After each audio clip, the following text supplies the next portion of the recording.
Ugh. Ugh. Good morning, everyone.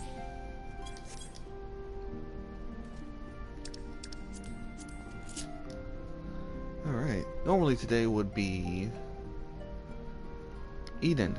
However, due to time constraints, I will only be able to complete Part 4, Endwalker Part 1, and Endwalker Part 2. Because I've already streamed all the patches past the base Endwalker. And good news is that I'll be able to do Eden next week on Thursday.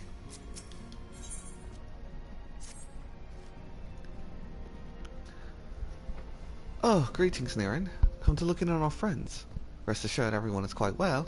I've been keeping a very close eye on them, and have satisfied myself that they are all in fine health. As a matter of fact, they're just about to convene in Dawntrail's fight to discuss how best to use the pent-up energy. Let's join them, shall we?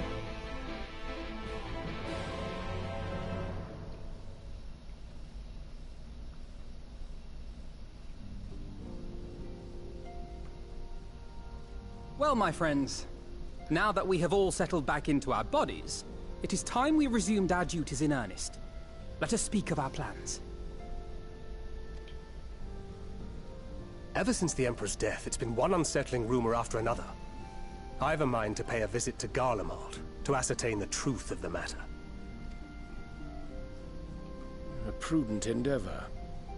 'Tis of the essence that we establish the full extent of the threat, not least if it should prove that Xenos doth indeed orchestrate events from the shadows. In light of which possibility, I shall accompany thee on thy mission. Be assured that thou shalt find me more a help than a hindrance. Thou requirest another to imbue thine ammunition, dost thou not? Got you there.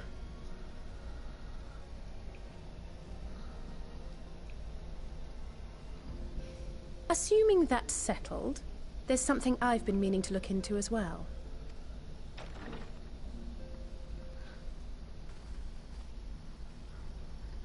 Lise. Welcome back, everyone. Lise!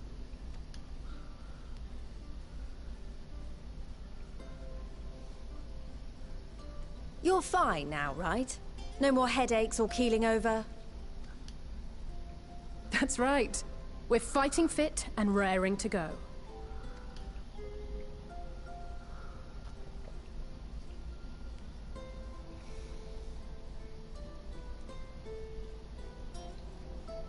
The famous Lise Hext, former scion and hero of the Allagan resistance. You know, I kind of what Shadowbringers would be like if Lise was included. Like, how would things in Alamigo work without the resistance leader? Would Raubon have to be picking up the slack by a lot? How would things work differently with Lise in the first?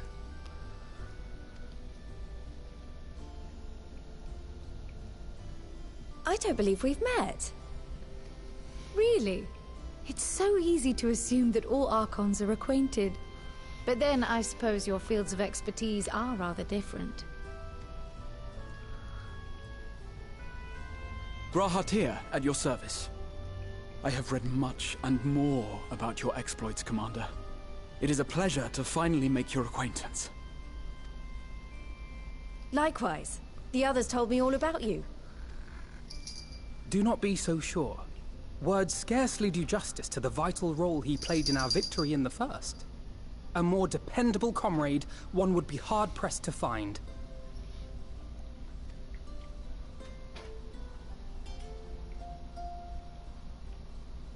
Oh, right. I did glance at the report.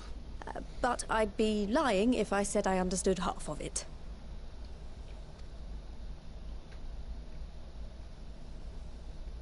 Lise, you absolute, complete dunderhead.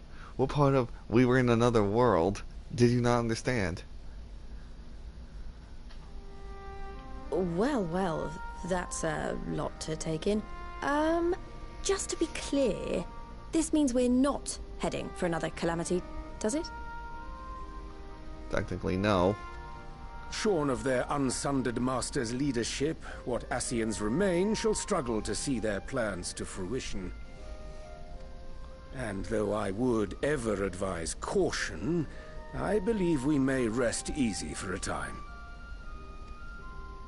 I'll take that as a yes.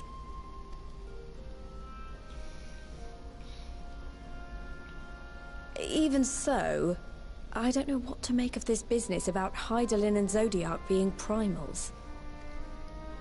A difficult truth to bear, yes. But at last we understand the nature of our adversary. And if there are no further calamities, neither will there be rejoinings, meaning Zodiac will never regain his full strength. Even so, as the oldest and mightiest of primals, he remains a force to be feared. Though his is a power born of the desire for salvation, we have seen the havoc it may wreak. And it falls to us to ensure that it is never again brought to bear upon this star.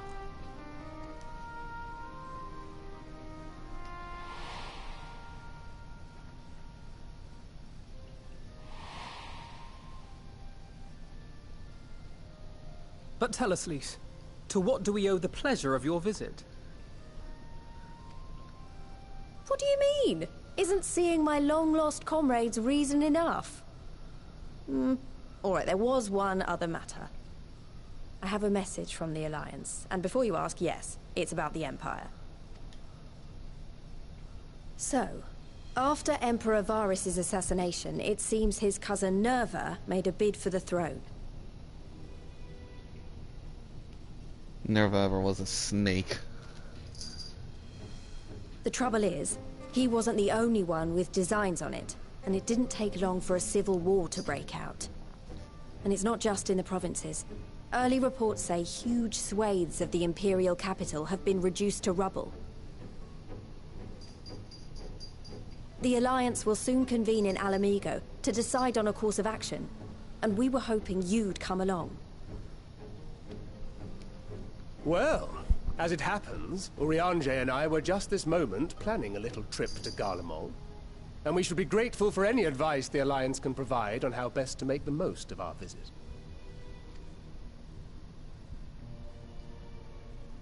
To Alamigo, then. Why don't you go on without me? There's something I need to look into. Oh, forgive me. You were just telling us. What is it, if I may ask? I want to find a way to cure the tempered. Of course.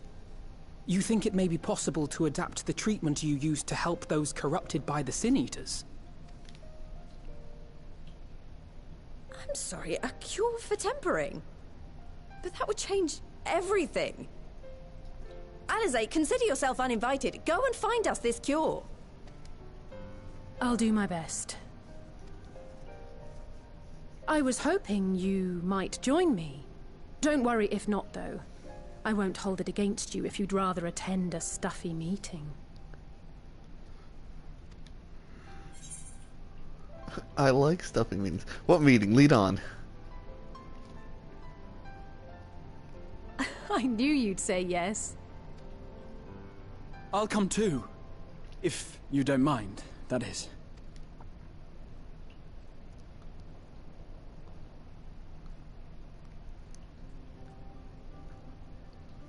Mind? I'm sure they would be glad of your company. Pray, enjoy your time together with your hero. No. That's not... I mean, I simply thought my knowledge might be of some use. I love sassy Y'shtola. We shall be on our way then. Godspeed.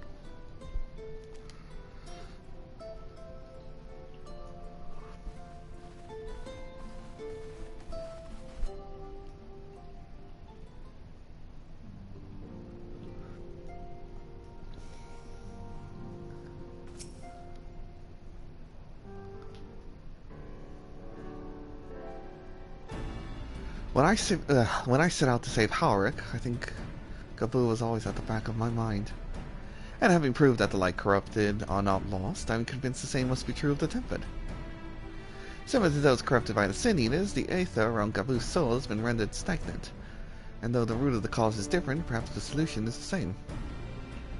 It is by no means an unreasonable hypothesis, Alice, and it warrants full investigation. There's even a chance we can save Gabu, we have to try. But however much I'd like to race over to Limsa and get set to work, there's no room for recklessness, not when a child's life is at stake. I'm sure Veclug will remind us we still know little and less about the soul, and a number of things could go wrong if we don't exercise due caution. And so before attempting anything, we should learn all we possibly can about tempering. There's just one problem. Research into the condition has long since ground to a halt, and the combined work of many scholars involved doesn't exactly amount to a wealth of knowledge. Not of the modern scholars, perhaps, but what of the ancient counterparts? I know the Allagans took more than a passing interest in the subject. And what if we seek is found anywhere, it will surely be at the Etherical Chemical Research Facility. Where they experimented on primals and their worshippers, yes. Good thinking. Never actually been there myself, but I did read the reports on Az's Law. Which means we'll be needing an airship. An airship, you say? Meet me at the northern bank of Silvertear Lake. I got a little surprise for you. Oh, and come prepared to travel.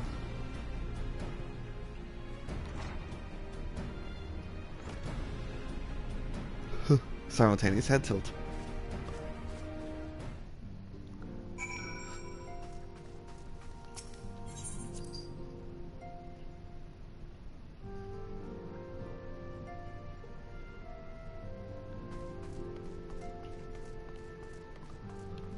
Oh, hey Rio. Well, thank you and Nuri and Jay are off to old Garlemald. I'll keep the information flowing freely between us and the Alliance. After all, coordination is the key to winning this war. Alright, good job, man.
I give you the Bonanza, the Scion's very own airship.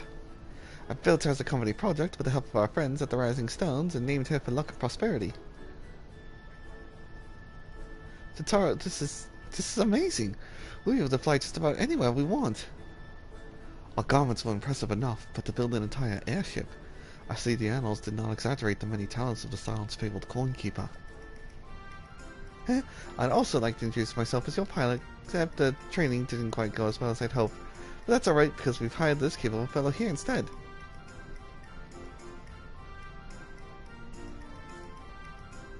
The Bonanza is equipped with a full complement of mana cutters, by the way. Feel free to use them and get around Az's Law. But enough talk. It's time to fly. All aboard. Sorry, my brain's trying to figure out how many mana cutters are in there.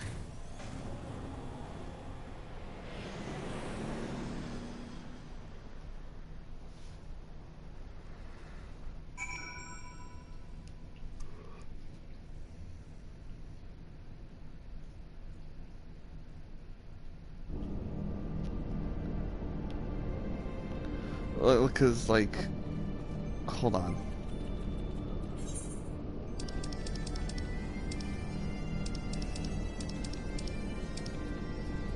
Where is it? There it is. No, that's the Falcon. There it is. Because look how big this thing is. And she says there's more on board of this thing? I don't think so. I don't think so at all. This is one made for Vieira's, which is pretty much average height. I think it's the same all around, even for Lalafels.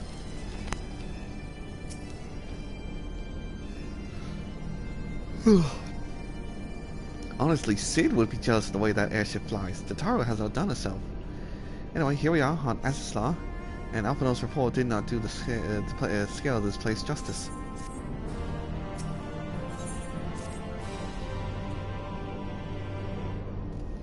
This appears to be the helix, which means we stand in the Alpha Quadrant. To the east lies the Beta Quadrant, and yes, I believe I have my bearings. Though this is my first time on Azislaw, I do have some familiarity with the place thanks to the records in the Crystal Tower.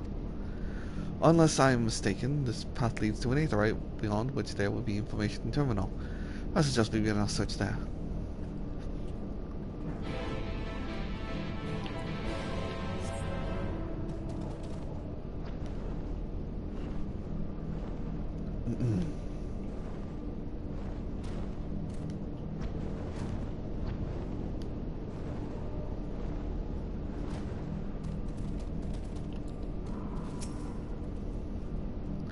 And here, and here is the terminal. A moment while I search the archives for references to tempering.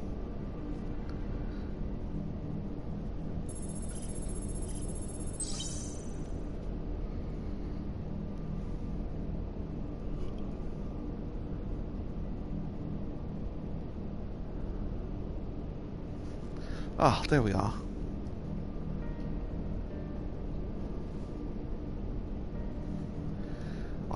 Iconic corruption and overview. That sounds promising. Indeed. Let's see what this report has to say.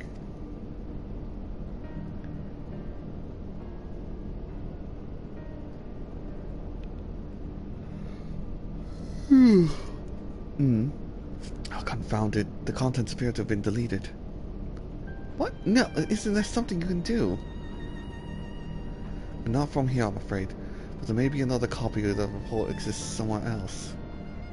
Or exists elsewhere. The question is where to look. It says here the report was written by someone named Owen. It's likely that he kept a copy. I would say it is a distinct possibility. Assuming he was a researcher here, he would have had his quarters in the Hemisphere. We can ascertain the details in Hemisphere control. Let's return to the Bonanza and avail ourselves of the mana cutters. We will need them to reach our destination. I forgot, you already have a suitable means of transport, don't you? No need to waste time accompanying us back to the ship then. We'll see you at the Hemisphere. Yeah, I have good old Midgard somewhere. The only reason I'm using them here is because my chocobo couldn't fit on the airship. And I also don't get a chance to use this form of Midgard somewhere.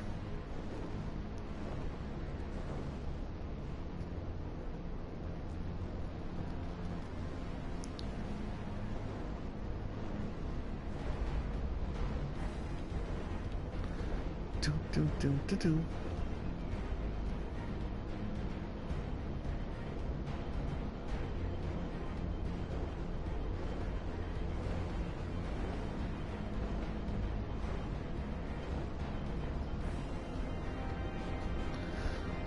Do, do, do. Do, do, do, do, do, do, do.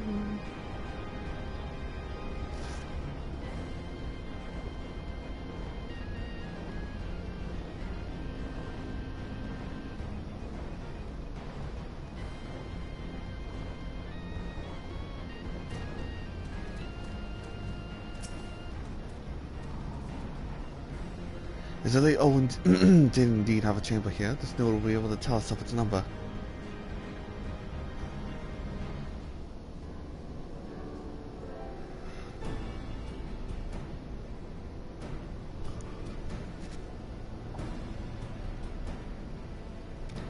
There, from what I can recall of the layout, it should be somewhere in the vicinity of... Warning, an evacuation protocol is presently in effect. Entry to the hemisphere is not permitted at this time. Foiled again. In all likelihood, the order would have been imposed during the full-time calamity, and I doubt it will be lifted in the near future. Energy level critical. Returning to base for recharging.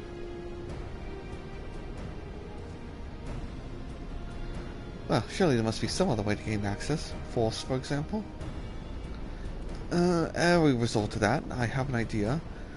Where we send a surge of energy through yonder control mechanism, it should prompt the system to restart, releasing the locks. As for a suitable energy source, a concentrated lightning shot might suffice. I believe I seem to recall that they are known to form at points of stagnant aether throughout the continent. You seem to recall? Honestly, you're telling me that that was in the records too? Huh, I am. A report sent to the capital mentioned that lightning aspected aether was prone to pooling on the continent, resulting in surges that interfered with equipment. A minor detail, I grant you, but in my role as caretaker of the Crystal Tower, there was no such thing as too much Allagan knowledge. Besides, my studies helped me feel connected to the source, to home. I must have explored this facility 1,000 times in my mind, but to finally stand here with the two of you, this is more exhilarating than I can well express. Now then, the lightning shot, if I may. I suggest we split up and search the beta quadrant. Oh, and beware of the sprites. They are wont to manifest where the aether is stagnant. Now you're just showing off, which makes me think we should make a contest of this.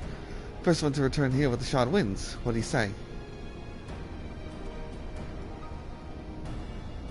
Very well. It will be my honor to come third. Alright. Graha. We really want that bronze medal.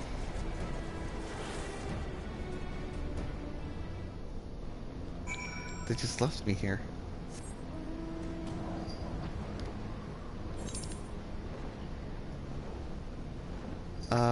Okay, that's inside.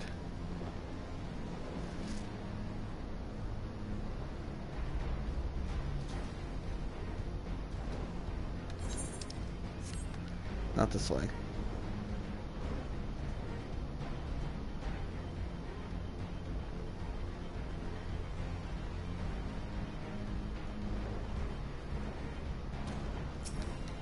Stagnant lightning.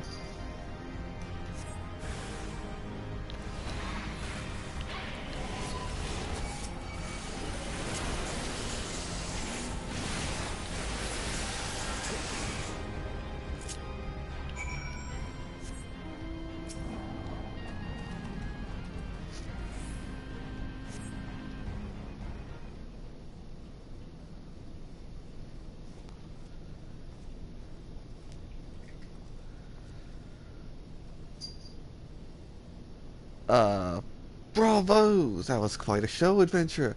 Why, the spectacle proved so enthralling that all thoughts of the prize slipped my mind. I appear to have forfeited our little race. Oh. Haha. I appear to have forfeited our little... I forgot about this. Congratulations, the lightning shot is yours.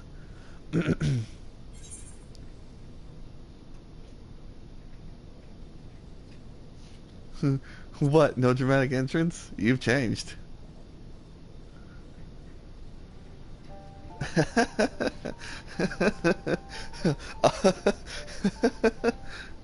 Ah, you remember that. In my defense, I was caught up in the moment. It isn't every day you meet an honest-to-God's hero after all. Well, the contest continues, so you'd better hurry back. Oh, but one last thing. Thank you, Niren, for bringing me here. I forgot he recreated our first meeting with this. Oh, that's so sweet.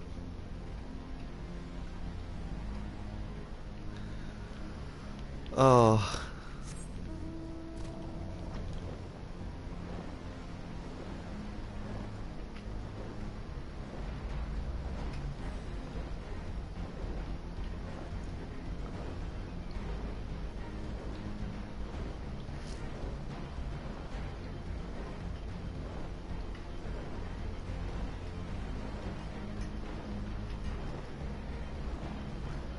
Oh. Sorry, that just warms my heart.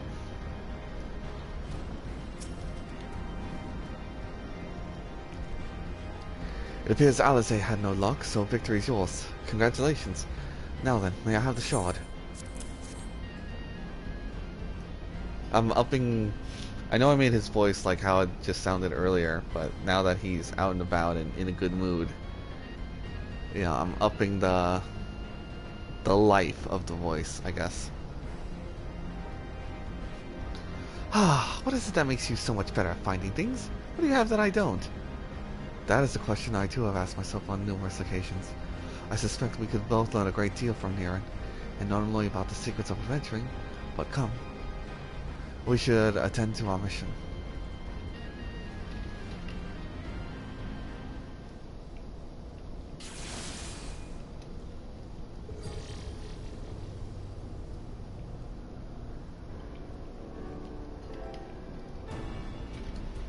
Excellent. The system responded exactly as intended. Now we have access to the Havosphere. Only one obstacle remains, the security systems within. Should they be triggered, they could make life rather difficult for us. In light of which, pray leave the rest to me. By right, my royal blood should allow me to venture unmolested. Assuming this place works like the Crystal Tower, yes, but if it doesn't, you'll be on your own. I want you to promise us that you'll get out at the first sign of trouble. I promise. Wish me luck.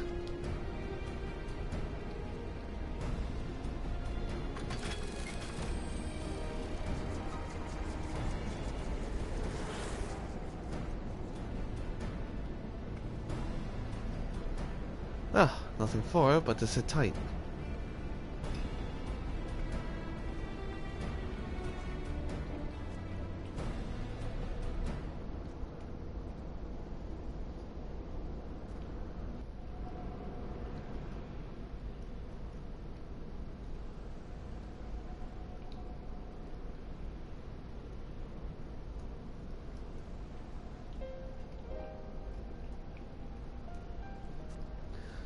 I'm sure this Owen fellow was very learned, but iconic corruption and overview sounds like a study in pieces. We all had to write one. The stew one then mine was about the combat applications of aether. Of nothing if not practical. Alphanard's was a more philosophical one. Political, I dare say it. He chose to write a lengthy discourse on our nation's duty to the world. A controversial subject, to say the least. He asserted that Charlene's knowledge should rightly be used to protect all life on the star, in direct opposition to the country's cherished policy of non-intervention.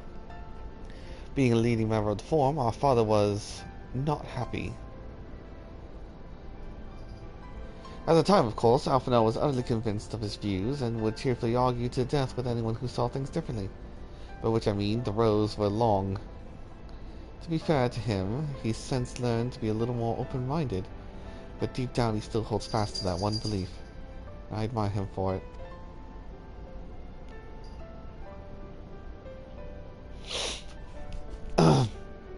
I should have liked to have met young Alphino. For what it's worth, my thesis concerned the Allagan civilization as depicted in folklore. Oh, you're back. I didn't know you attended the studium. I didn't. A thesis was required to earn my Archon's mark. My peers at the Students of Aldessian convinced me to write one with the promise of unfettered access to forbidden tomes. Though I considered it no more than a means to an end at the time, I will admit it was gratifying to have my efforts acknowledged. Good gods, an Archon's thesis. Sure to imagine the work involved. But enough about that. This is the fruit of your foray. Yes, Owen's archive node. It was waiting for me in his chamber. If a copy of this report still survives, it will be stored in this device. Shall we find out?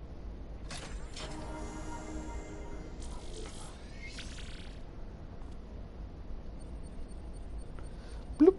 Initializing. Scanning for a registered user. User not found. To proceed as guest, please complete biometric authentication.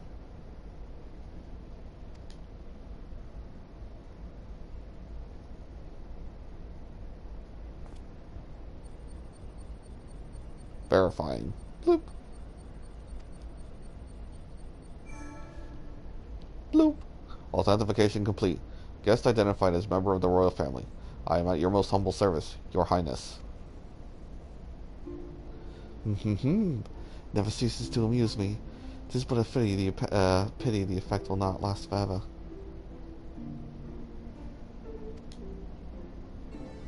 Dogon Une said as much when they granted me this gift, but until such time as it fades, I shall use it gratefully. Search archive for Eikon corruption. Bloop. Searching. Bloop. One item found. Iconic corruption. An overview. The report is locked by the author. Please state password. Well, go on then, Your Highness. Tell the nice node the password.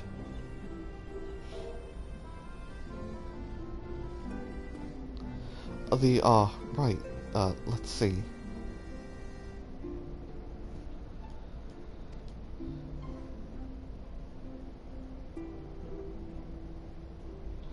Glory be to Allagan.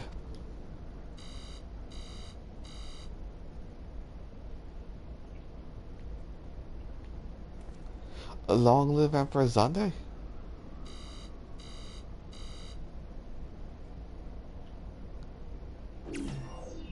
Bloop bloop. Password incorrect. Please try again. Confound it. Come now, passwords are invariably short and simple. For instance,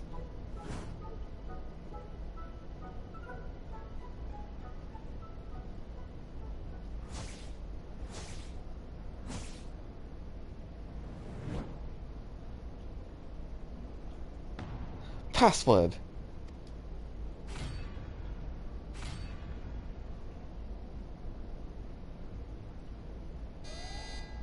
The notion that the password could be something so inane would be laughable were not dangerously stupid. Furthermore, your conduct in the presence of His Highness is grossly inappropriate. Know your place, handmaiden. What did that thing just call me?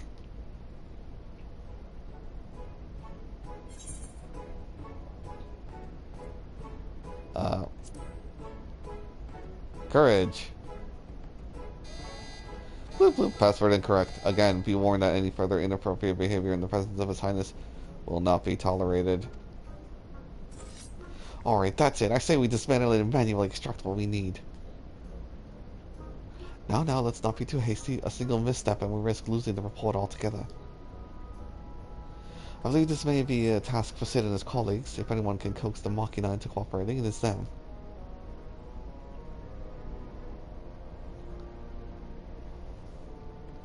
Come, let us bear the note back to the Rising Stones.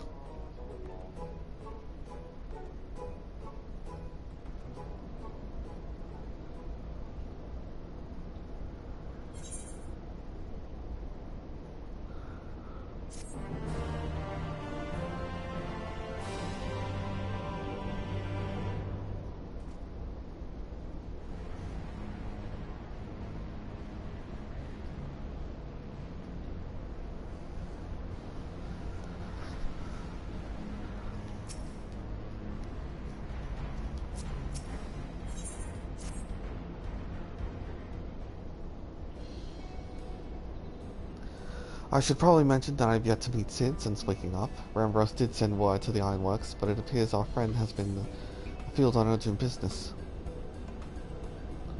Nevertheless, I assure you, my proposal to seek his help is no pretext. However much I look forward to seeing him again. Him and everyone. But come, let us be on our way.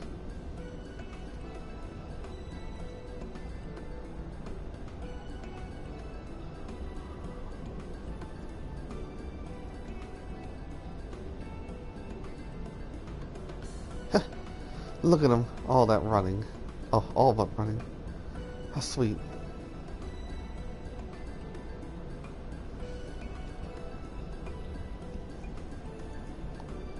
Still, it wouldn't do to keep him waiting, shall we?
Wonderful news, Niran. Tataru contacted Sid on our behalf, and he is on his way here even as we speak.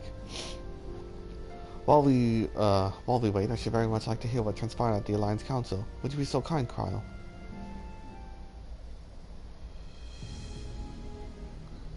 As you know, the meeting was convened to discuss how best to respond to recent events in Garlemald.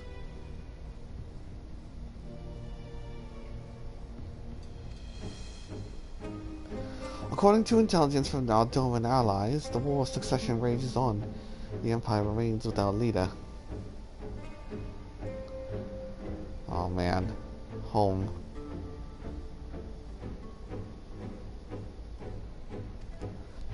Amidst the chaos, the Imperial legions of the provinces have begun to move independently of the motherland. Our greatest concern to that is the Third, a legion aligned with Lord Neva. It appears they have received substantial backing, financial backing from House Brutus.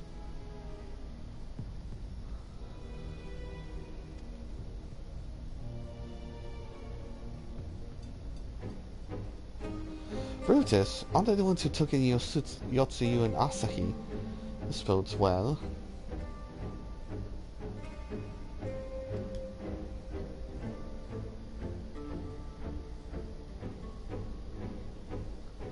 Xenos' movements, meanwhile, remain shrouded in mystery. We're hoping that Thancred and Urianger will be able to shed light on his activities when they return.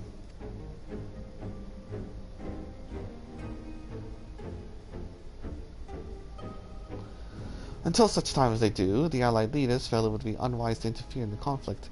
And so, thanks in part to the Imperial withdrawal from Gimlet, they decided to turn their attention to the primal problem once more.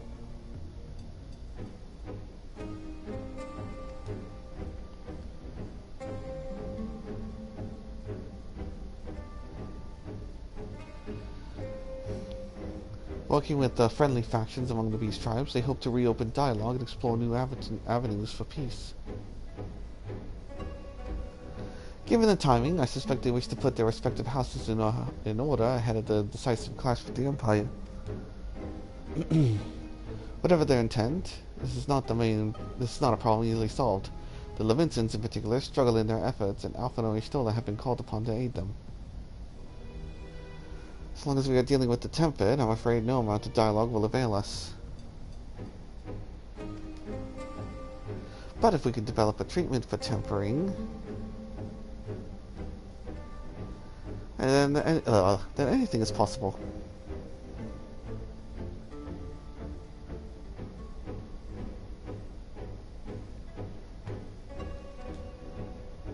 Which is why we must succeed.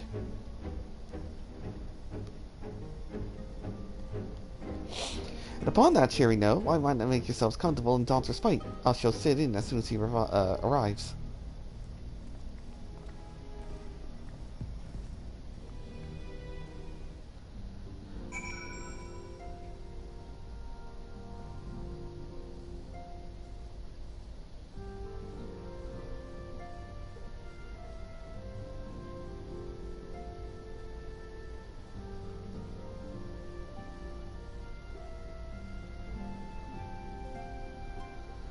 Oh boy, meeting up with Sid again.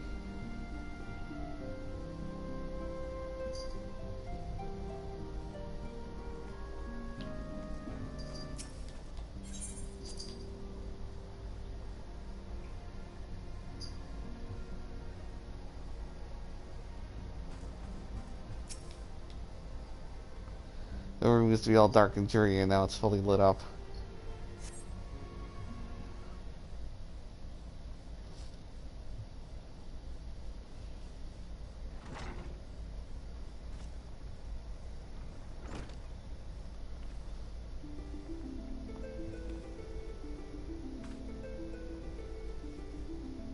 Sid!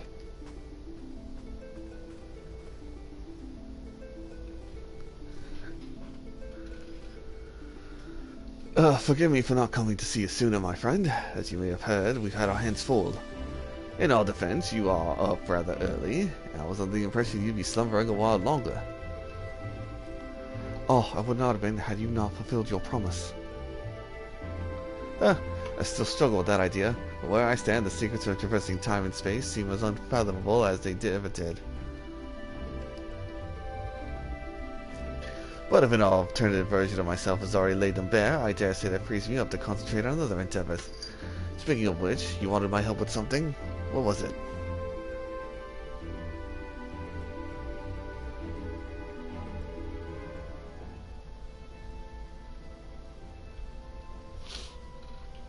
Well, well, treatment for the tempering. And for the next step, you need to find the password to this Allagan's report. Just so, with nary a clue to guide us, we could be here forever and still not guess correctly. Thus we turn to you.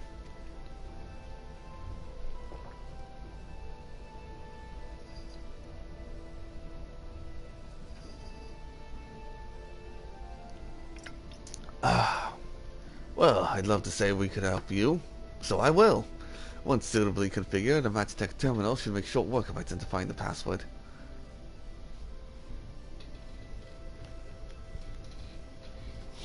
I knew we could rely on you. Now, anticipating that it might be of use, I took the liberty of borrowing a tombstone from Rambros.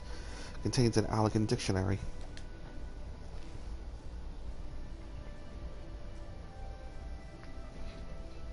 Good thinking. I'll transfer the information to the terminal and set to work right away.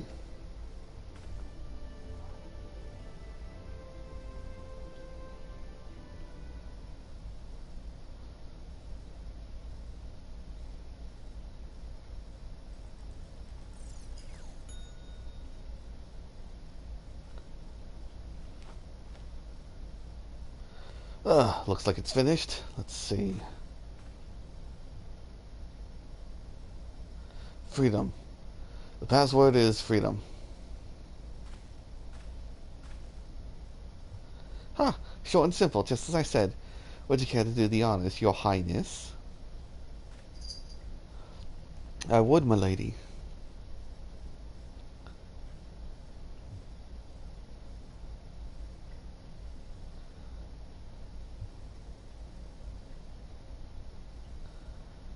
Node, open the report entitled Iconic Corruption and Overview. Password, freedom. Password accepted. Bloop. Opening report.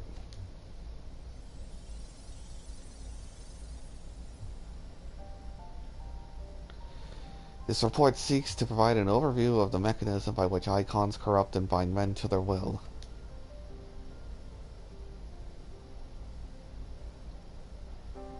The phenomenon we call corruption refers to an alteration of aether, the soul.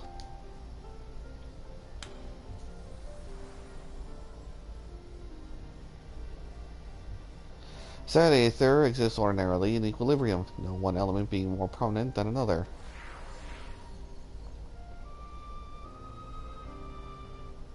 But when a subject is exposed to ether of an Eikon, this changes, their soul taking on the properties of the entity in question.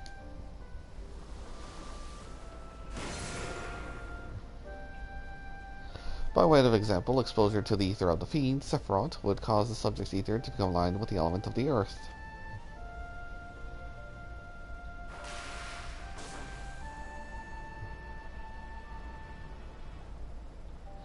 As a consequence, the subject would attain heightened affinity with earth-aspected magics, as well as preternatural levels of endurance. Repeated exposure would further enhance these traits, ultimately altering the subject's very flesh.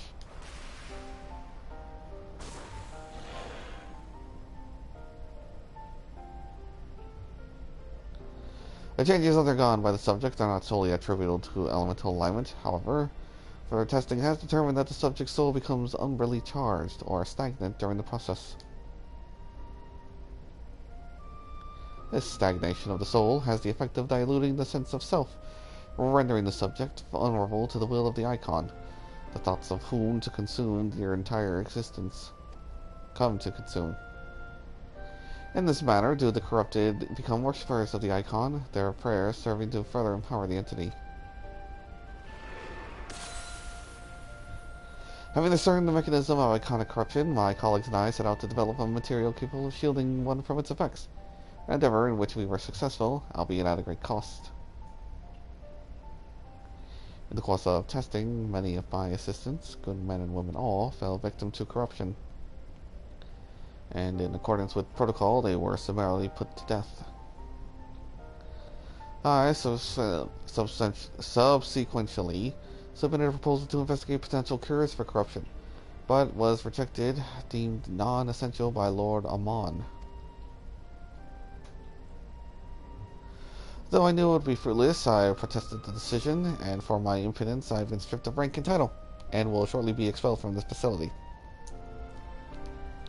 In all likelihood, this report will be expunged from the archives. Nonetheless, I recorded it all in the hope that one day someone will undertake to do which I could not, find a cure for the victims of iconic corruption.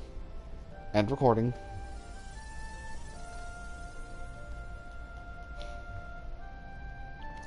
So not even the Allagans were able to find a cure, or rather, not given the chance to do so. One cannot help but wonder what motivated Lord Amon's decision. More importantly, this confirms the stagnation of the soul is indeed the problem, and Angelo can remedy that. True, yet were we simply to reanimate a tempered soul, I fear it would do naught to diminish the individual's fanatical faith. You may well intensify it. No, we would somehow need to suppress the primal's hold over the subject at the same time, or risk them remaining in its thrall.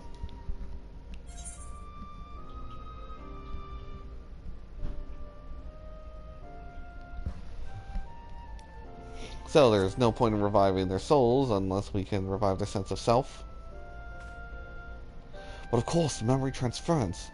The process has the effect of compartmentalizing memories, separating them into manageable bundles, if you will.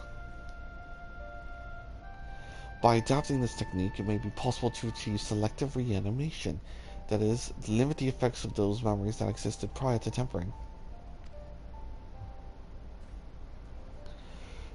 Though thus restoring the sense of self, we could theoretically drown out the instruments of false faith which have dominated the individual's thoughts. I see, the theory seems sound, and our experience treating light corrupted would help identify suitable memories for reanimation. But if you're confident that you can adapt memory transference as required, seem to recall your attempts to do so, trying to bring us home, cultivated in literal bloodletting. They did. And you are right. Despite my best efforts, I could not recreate the mechanism, and I concede that the rather clumsy compromise I reached would not provide the basis for a cure. Perhaps it's better we consider another approach. Your doubts are understandable, but this time I believe we have reason to be confident. See, nodes such as these were built with the ability to stimulate magics. Which leads me that it may be capable of performing simulations of transference technique. If so, we were able to conduct years' worth of research within the span of a few days. In theory, it would be no different from how we identified the password. It'll take more calculating power. A lot more. Honestly, couldn't say whether our equipment would be up to the task. Tell me, Sid, why do you suppose Owen locked his report behind the password? They gave it from prying eyes, of course. Why else? Wait. A password that could be guessed by anyone with leisure and a dictionary wouldn't keep it from a person minded to look. No, he wanted to be his report to be seen by those who strive for freedom. Not unlike members of a certain distinguished engineering collective. I believe their motto was freedom through technology or some such. You two, round up as many Magitech terminals as you can find and bring them to the workshop. Right away, Chief.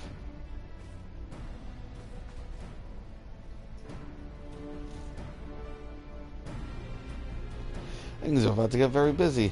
Lucky we have you to help, eh?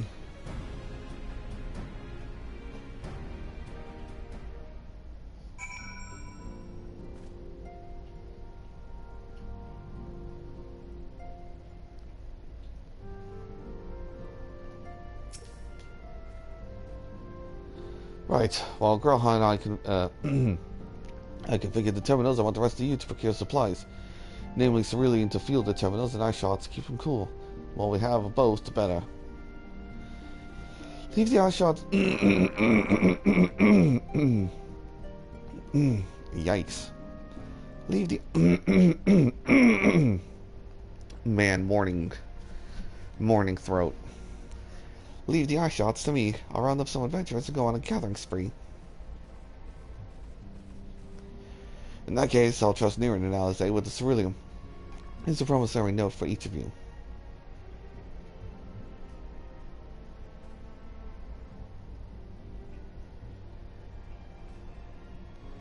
Down in the Sky Steel Manufactory in Ishgard and the Cerulean Processing Plant at Satellite. People there will give you what you need. Yours is a well-known face in the Holy See, I believe. If it's all the same to you, I'll head to Thanalan.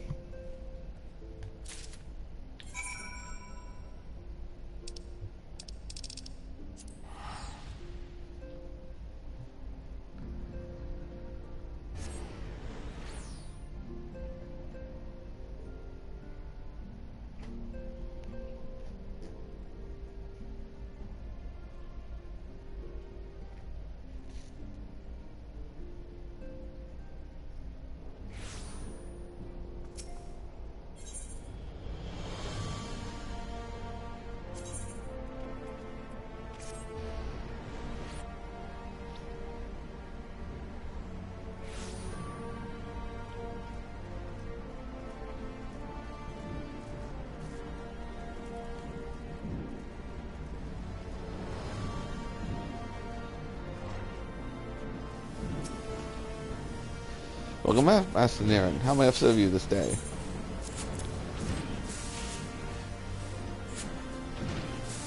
So, you are after Cerulean. In that case, please present the note to our engineer at the airship landing. We shall be glad to assist you.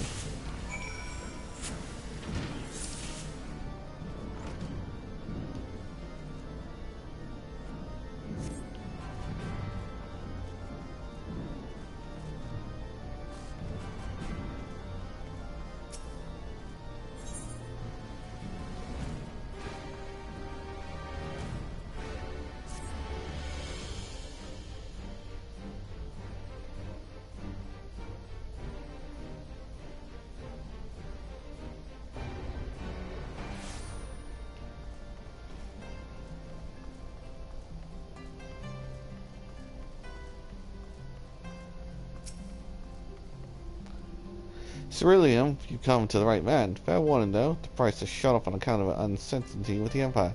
So I hope you've got the coin. I have a note.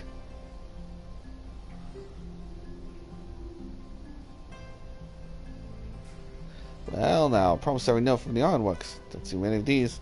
Not that it's a problem. It's as good as gold to me.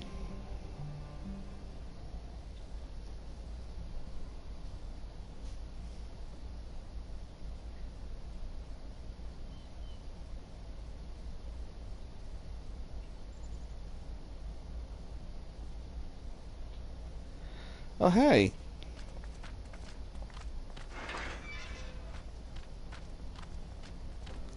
My friend!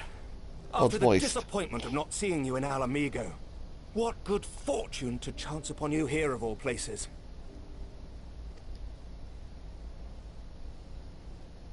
As you may have heard, the Allied nations are making a renewed effort to address the primal problem.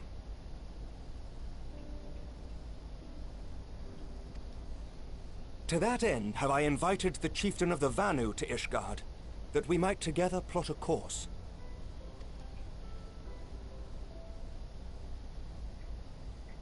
Since the war with the Empire appears to be nearing its conclusion, I would also like to call upon Estinian's lance. Alas, he is, as ever, a difficult man to find.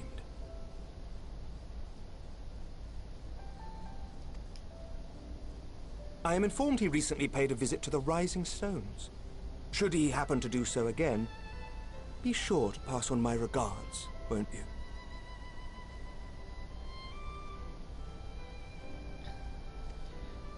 But tell me, what business brings you to our fair city this day? Cerulean. Just doing something. A cure for tempering, if you wouldn't mind. A cure for tempering? You never cease to amaze me. Until now, our only hope has been prevention, our every failure irrevocable. But this would rewrite the rules of engagement. It could end the cycle of bloodshed. Very well. You shall have all the ceruleum we can provide, and an airship with which to transport it.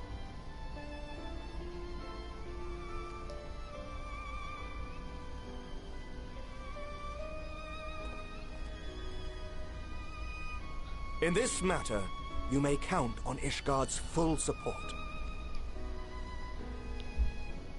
Thank you, Emmerich.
Oh, who would have thought cerulean weighed so much? Serves me right for being stubborn, I suppose. I should have just done what you did and accepted help. Huh.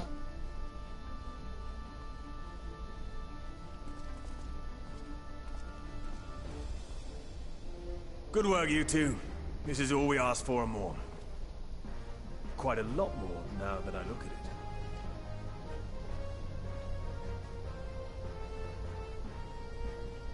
How's everything going here, Sid? Lord Emmerich, eh? And entirely by chance. Ha! Some people have all the luck.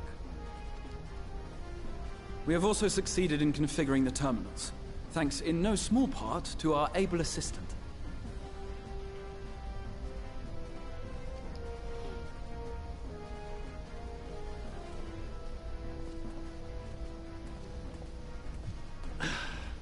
It's been a while, hero. You seem surprised to see me. Lest you misunderstand, I've no interest in such things as cures for tempering. Skava. But if you mean to achieve that which eluded even the storied Allagans, it seemed plain that you would require my expertise. And so it proved. Is that not right, Garland? For all the effort it took to track you down after your latest disappearing act, you could find the cure for death, and it wouldn't be worth the trouble.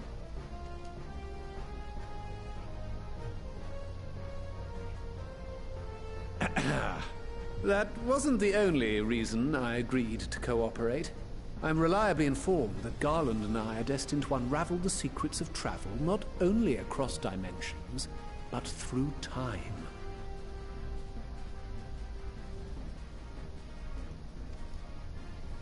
Doubtless the lion's share of the credit lies with me. 9 parts to Garland's 1. And this research will be a stepping stone to that illustrious achievement. Very well then. I'll do 1/10 of the work. Just the part that's beyond you.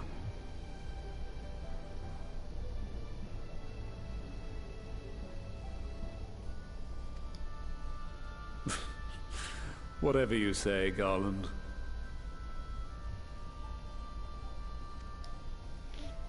Right. If everyone's ready, let's begin.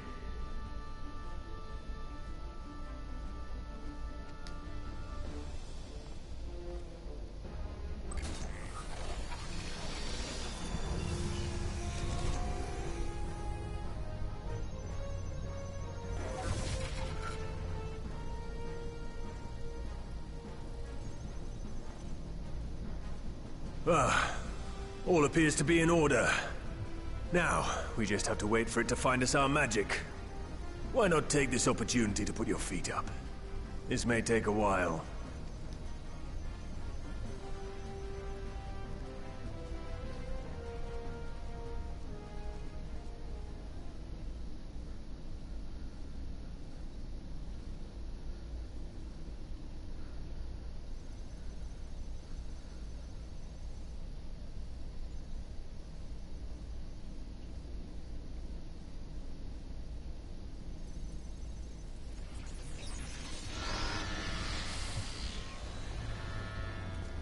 Damn it. It's overloading. That's not good. Chief! She won't last much longer! We'll have to shut it down. Wait! We're close! So very close! Oh!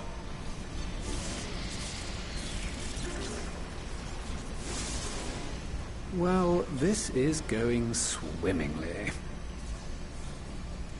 Please, a moment longer. I beg you. There!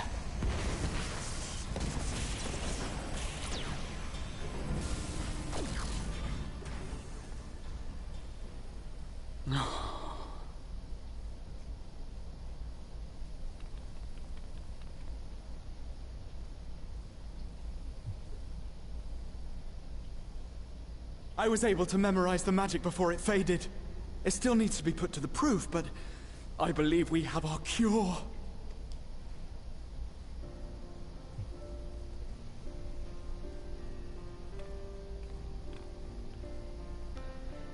Nice.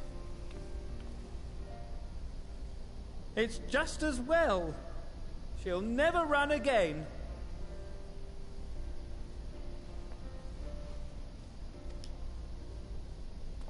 The fault is mine. I'm sorry.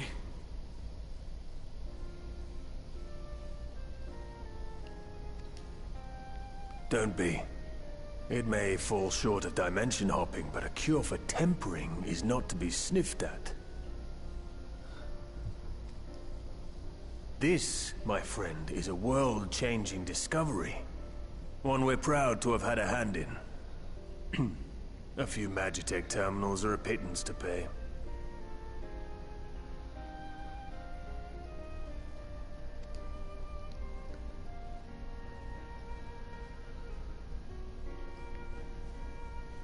Thank you.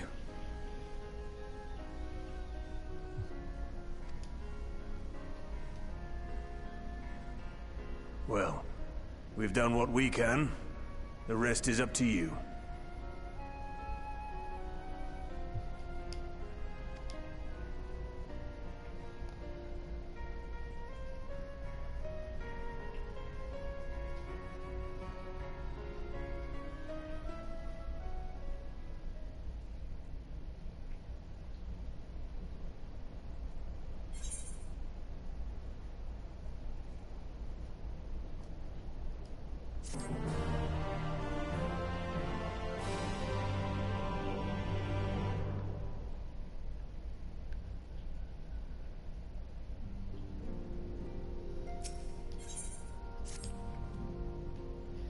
At long last, we have a cure. In theory, at any rate. We cannot be certain until such time as we put it to the proof. But I am quite confident. Quietly confident. Well, for the test on anyone, I suggest Kabu. His symptoms are relatively mild. So if you exercise due caution. Yes, as long as we exercise due caution, it will be fine. Without further ado, let's make for Limsa. We kept Gabu waiting for long enough.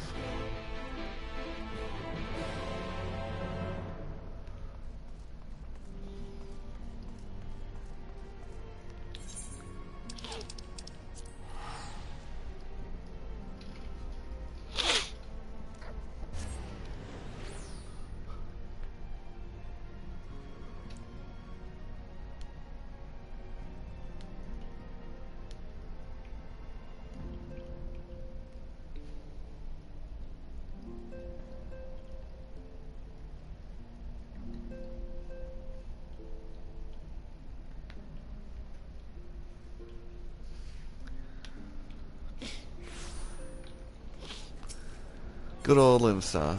You'll never find the more wretched hive of scum and villainy.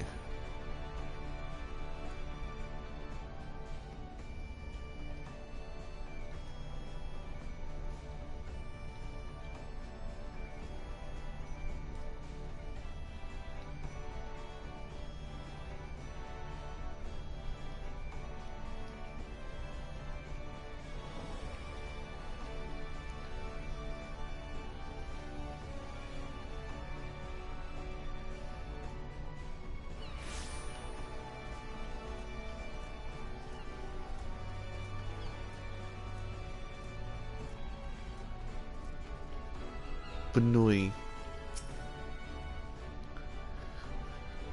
Well, it's the moment of truth. I'll have our host bring Gabu to us at once.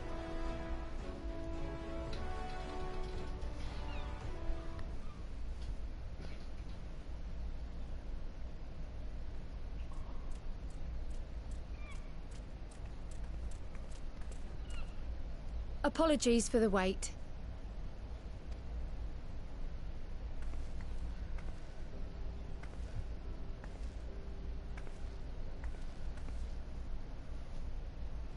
Gabu, have you been good?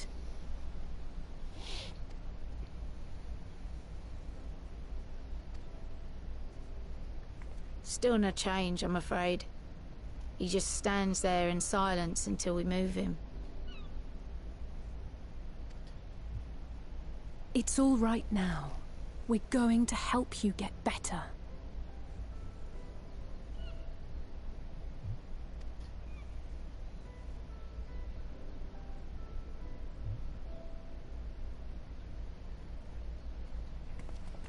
Fancy meeting you here. Alphino Y'shtola! I thought you were attending to primal matters. We were, and came here for a meeting on the subject. Certain pirate factions did not deign to attend, however, and it was cancelled. We had resigned ourselves to having wasted a journey when we chanced to espy you.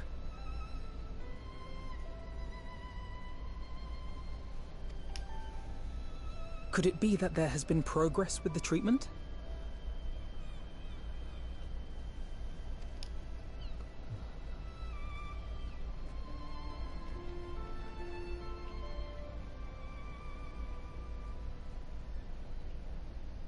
Using Magitech terminals to formulate the solution. I would never have contemplated such an approach. So this new magic, adapted from memory transference, would be used to purge the subject of their fanatical faith, while Angelo would be responsible for reanimating the ether of their soul.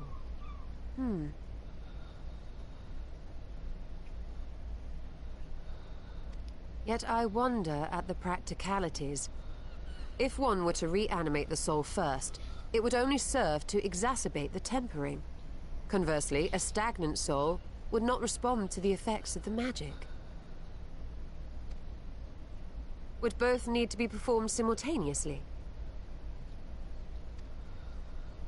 Nothing escapes Master Matoya's inquiring eye. As you say, both must be carried out simultaneously.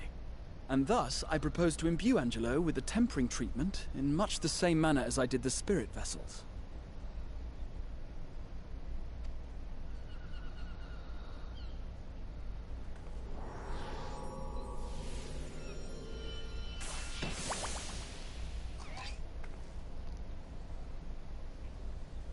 By doing so, we also spare Graha the trouble of casting spell after spell. It's really rather efficient. Be that as it may, certain difficulties are unavoidable. The imbuing process will still require no small amount of ether.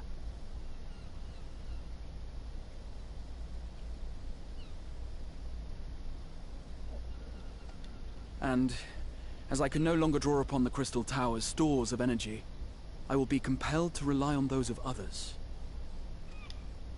Well, I for one would be glad to assist.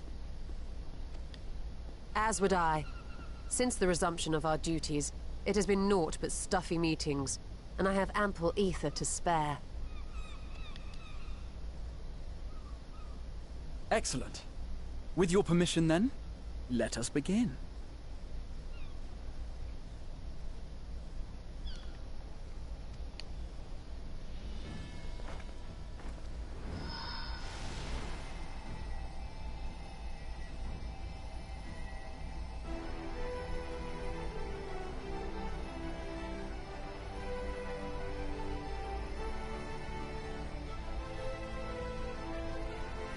Yes, this will do.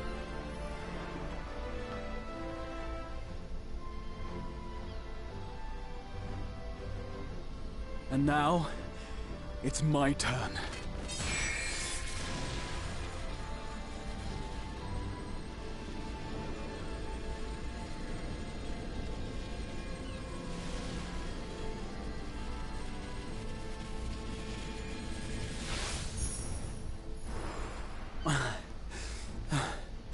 Tis done.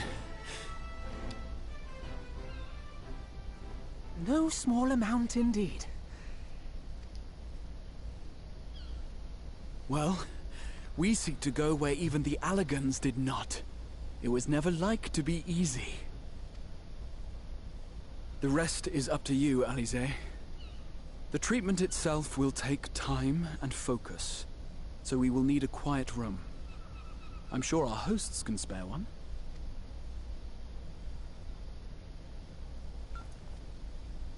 I will go with her. It may be a while before we return, so I would ask for your patience and your faith. You got it. We'll bring Gabu back. You see if we don't.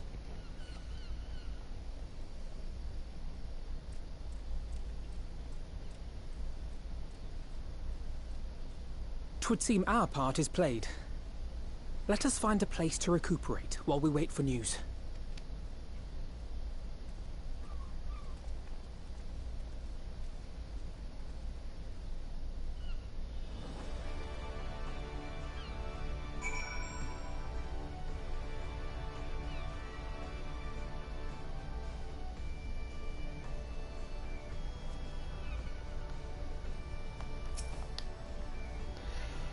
Well, this seems as good a spot as any to have a rest.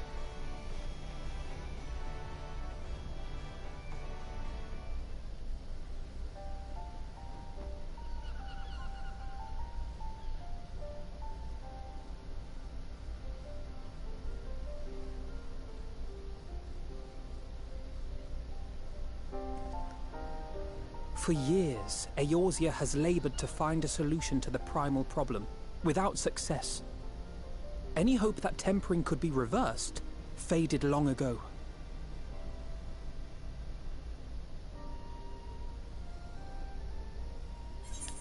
Whoops. I myself had given it up as impossible. Given up on the tempered and the light corrupted alike. They were problems to be tolerated, or else eliminated, I believed. And to think otherwise was pure naivety. Childishness, even. But Alize refused to give up. She struggled and she struggled. And her efforts were rewarded with a way to bring back Halric. And now countless others may no longer be beyond salvation. However much we bicker, I have the greatest respect for my sister. Had I half her stubbornness, nay, her unwillingness to accept the status quo, I would be a far better person. A far better scion.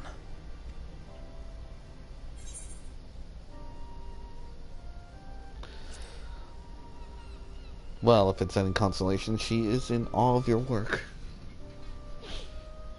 She told you of my graduation thesis. How very embarrassing. Nonetheless, it is comforting and not a little surprising to hear that I'm still capable of impressing my sister. On the rare occasions I'm not annoying her, that is.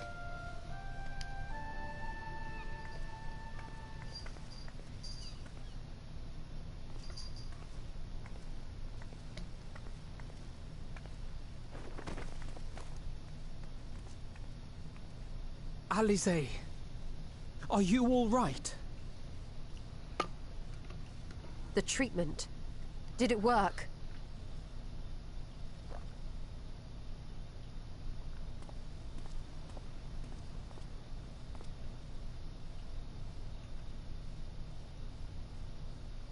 Oh, I'm so glad to see you all. Delighted, happy, glad. He's back.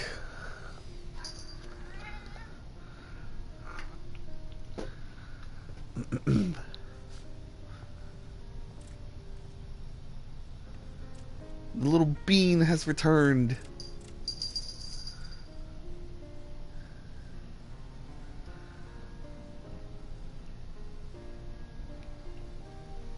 All this time, my mind was filled with thoughts of Great Father Titan. But I never forgot about Mother and Father. Always, they were in my heart. Constantly, ever, always. So I tried to focus on their faces. Theirs and yours. Alize's and everyone's. And I found that I could remember. One thing, then another, and another.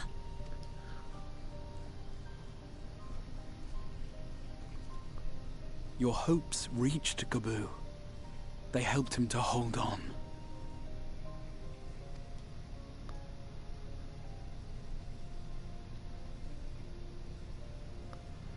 I'm so proud of you, Gabu.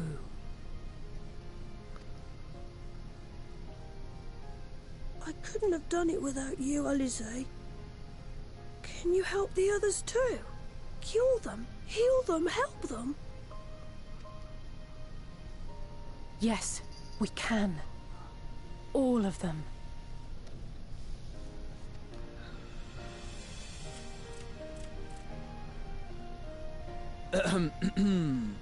Without wishing to dampen the mood, I feel compelled to add certain caveats regarding the viability of the treatment for general use. As you know, reversing the effects of tempering demands a profuse amount of ether, and while Alize was able to heal Gabu alone, I fear the same will not be true for those who exhibit more advanced symptoms.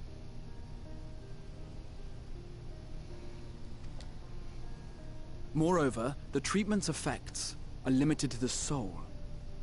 It offers no succor to those whose very flesh has been altered through prolonged exposure to a primal's influence.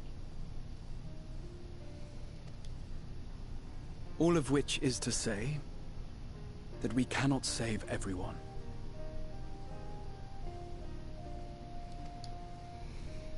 Maybe we can't, or maybe we can. No one gave us a hope of saving Gabu, and yet here we are. We must find a way to treat as many as possible.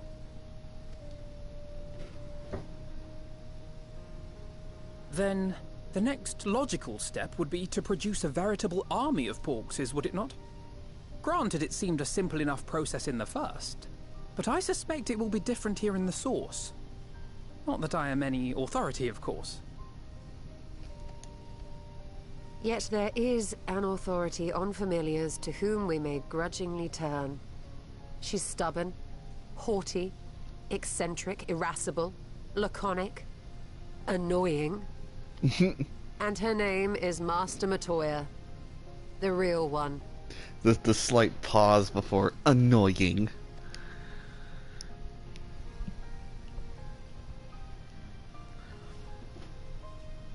I have to go now, Gabu.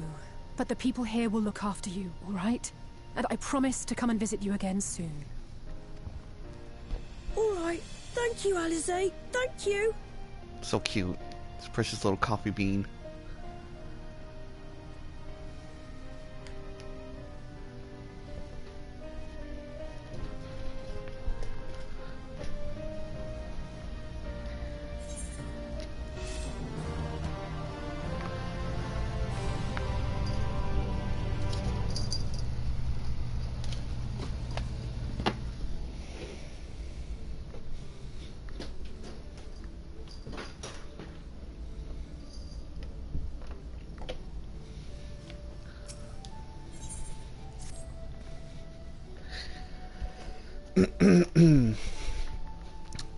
She will be at pains to remind me I've not paid Master Matoya a visit since returning from the first.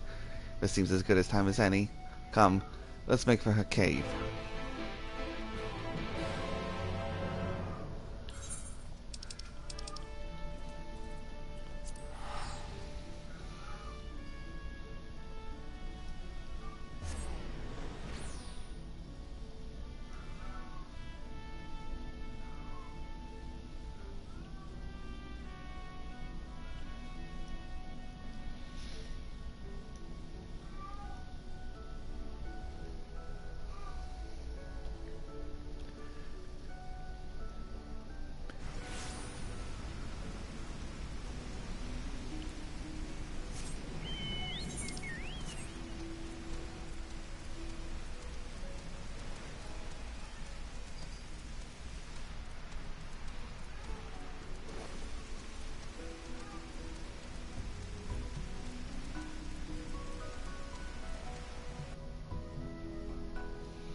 Of course it had to be raining. It's either nighttime, raining, cloudy, anytime I stream.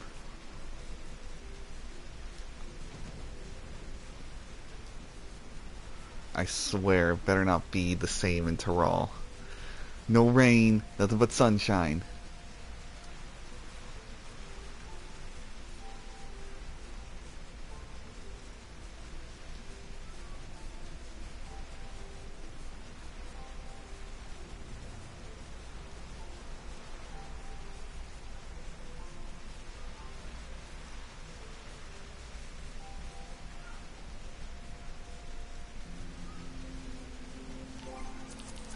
Oh man. Shared fates. Haven't done those in a while.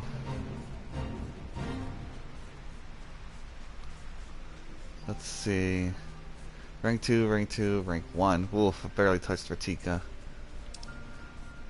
And then Endwalker. Nothing but rank 2s. Rank 2s all around.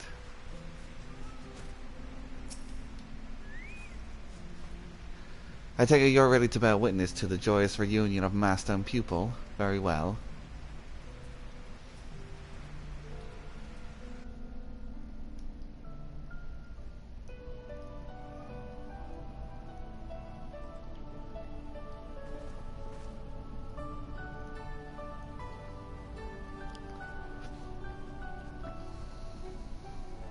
Nary a word from you all this time, then you bring every man and his pirogo with you. Did no one teach you any manners, girl?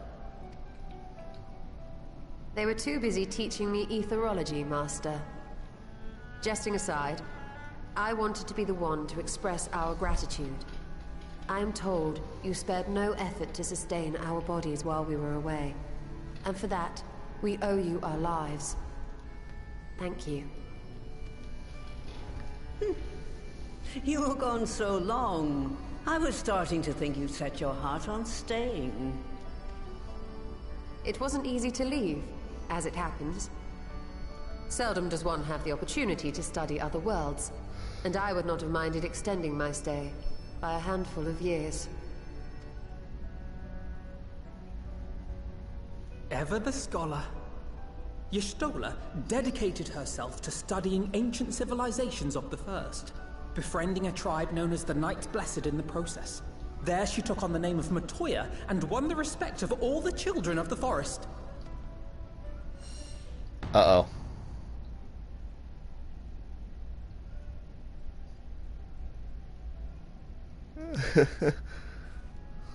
I merely adopted an alias in accordance with the custom of my hosts. Yours just happened to be the first name that came to mind. You mean to tell me you went gallivanting about using my name and only bother to visit when you need a favor? And don't pretend you don't. I taught you long enough. Alphino, what the fuck, man?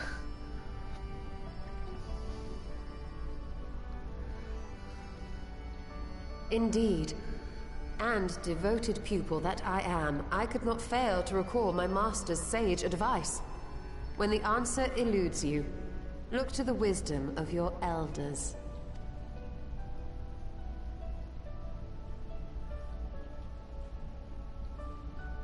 You there. Were you going to introduce yourself?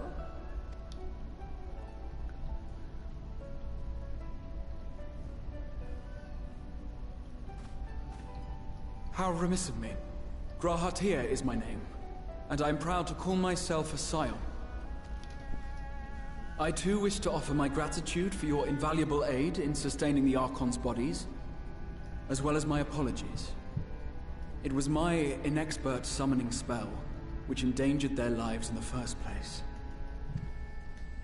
Ah, yes. The one bent on digging up the mysteries of Allag. Old Galaf used to speak of you, and Kryles told me all about your recent exploits. Do you have a bad back or something? At ease, boy. Whatever mess you've made, I'm not in the habit of dwelling on the failings of the younger generation. You are too kind. I've also heard much and more about you, Master Matoya. 'Tis an honor to finally make your acquaintance. Well, that's more than enough pleasantries for anyone. Tell me what you want. I haven't got all day.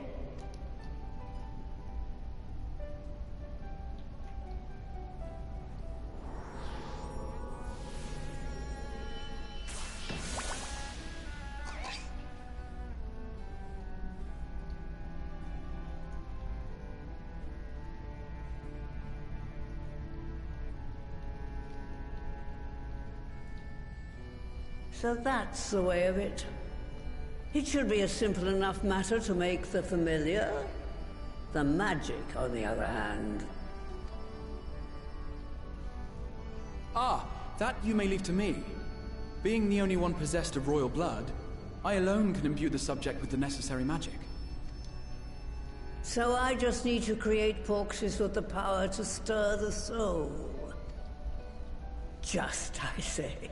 Though we're talking about a veritable herd of the little buggers, we'd collapse before we reached double figures.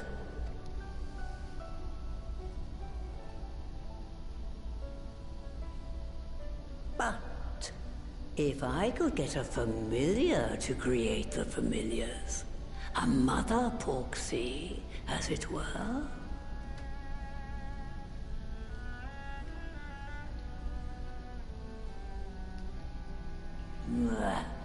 Seems I haven't seen the last of that moldy old hole after all.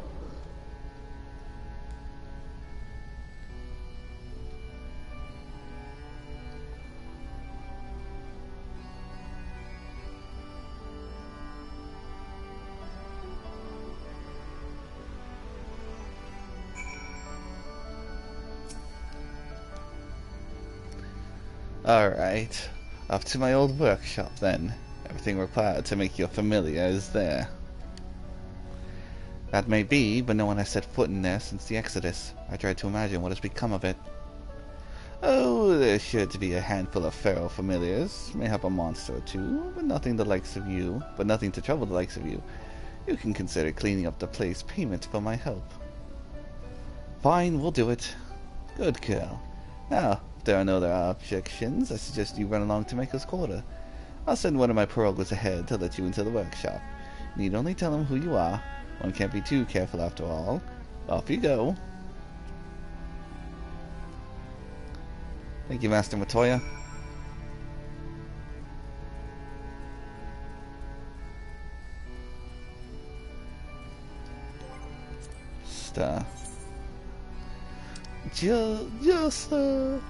Just gonna get that clocked in.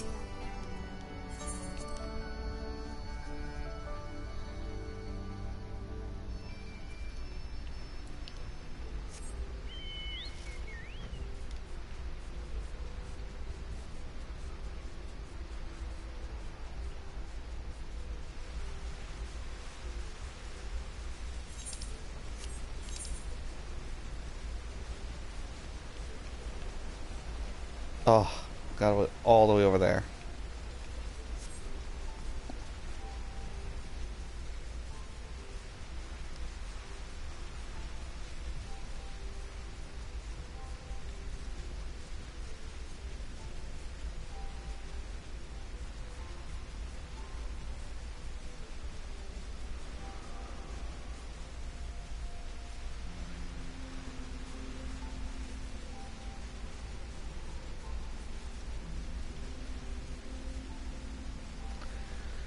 And it's still raining.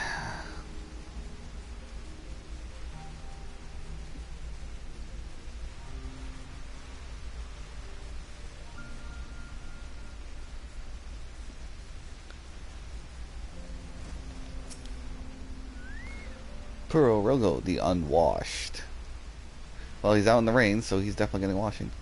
Greetings, Ribbit, and welcome to my good mistress's relict. Puro Rogo is my name, and I'm honored to be your guide. Within you will find a space dedicated to making the familiars, along with a cavern wherein the requisite ingredients may be had. I must warn you, however, that the place has not been played host to a single soul, much less a room in over 15 years. And, well, I regret being in some disarray. But rest assured, my brothers and I shall see to it you do not lose your way. Now then, Ribbit, only say the word, and I will show you in. It ain't easy being green.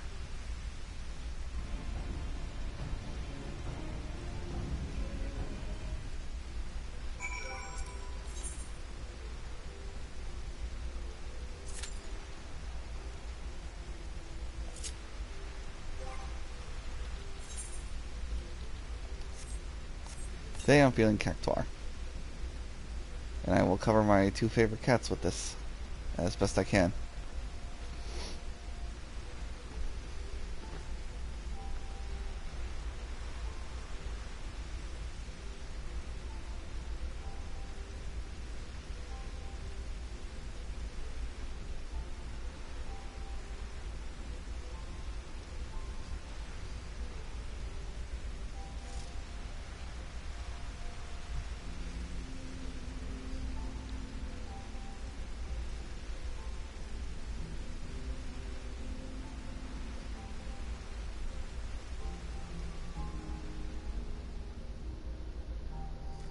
Oh, it stopped.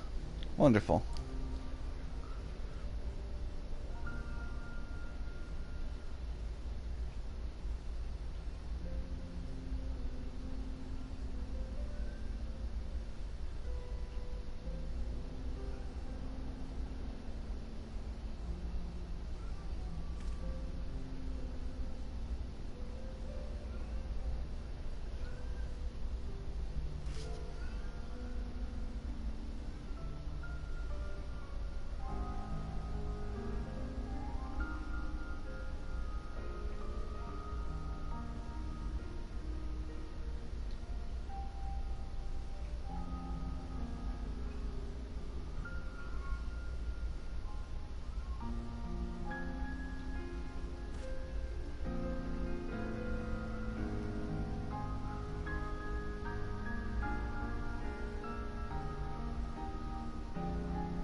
Hopefully I can scrounge the group together.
Any day now.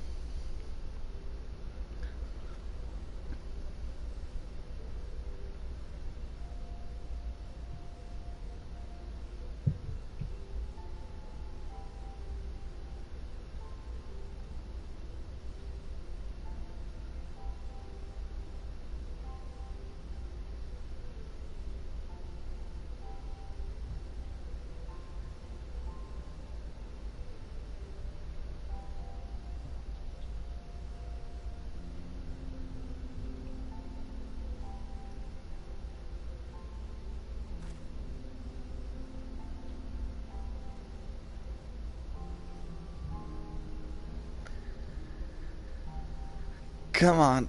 I'll give it another minute.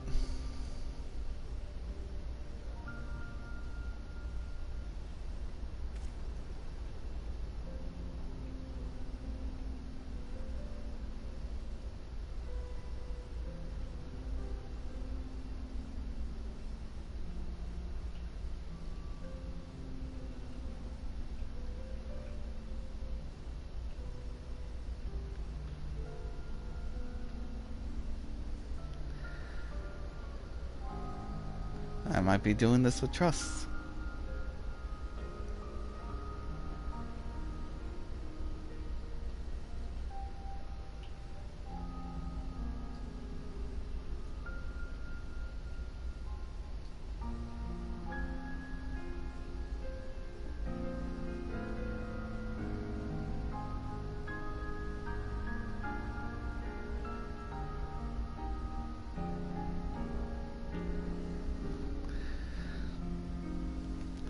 Well, alright. Here I go. Slowly canceling the queue. Hoping it doesn't... Oh, do I have my settings? Yep. Mm-hmm.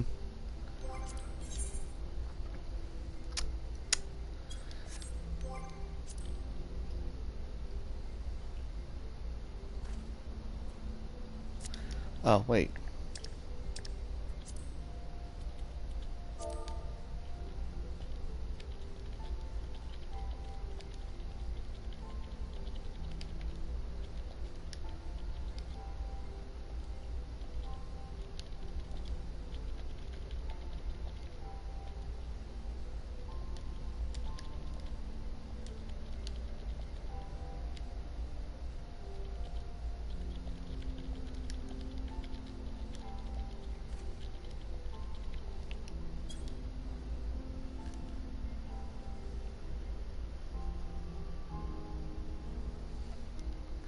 Perhaps I can recruit souls.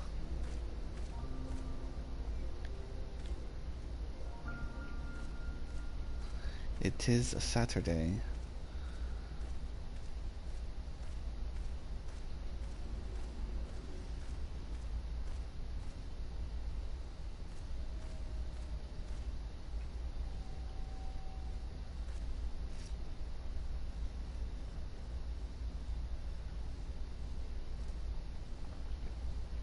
Alright. I gave it long enough.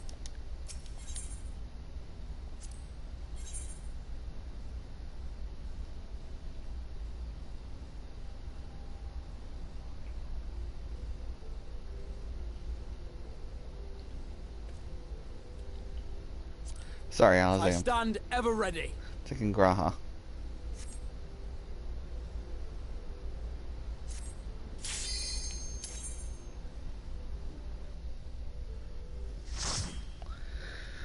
Taking the Tia. I'm taking the Y and the G.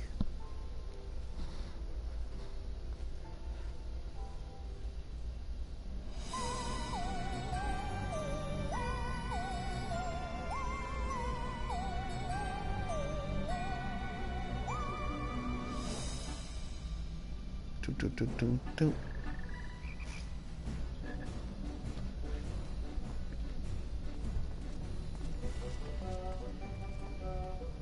Right. To begin with, I need you to gather a few ingredients. Listen well to what the Porogos say, or you'll wish you had.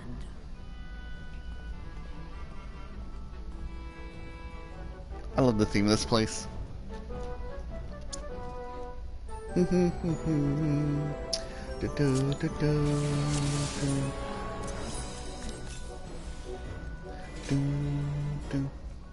First things first, we'll need to have some clay. The clay that can be here, the clay rock cauldron rivet, those will pour it up you will. Also, look at the little Latoya, you stole the bed.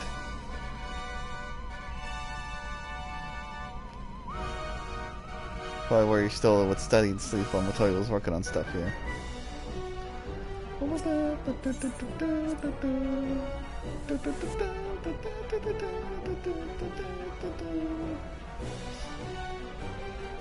What creatures have taken up residence, I wonder. Please follow me, Ribbit, and put down any pests that bar the way.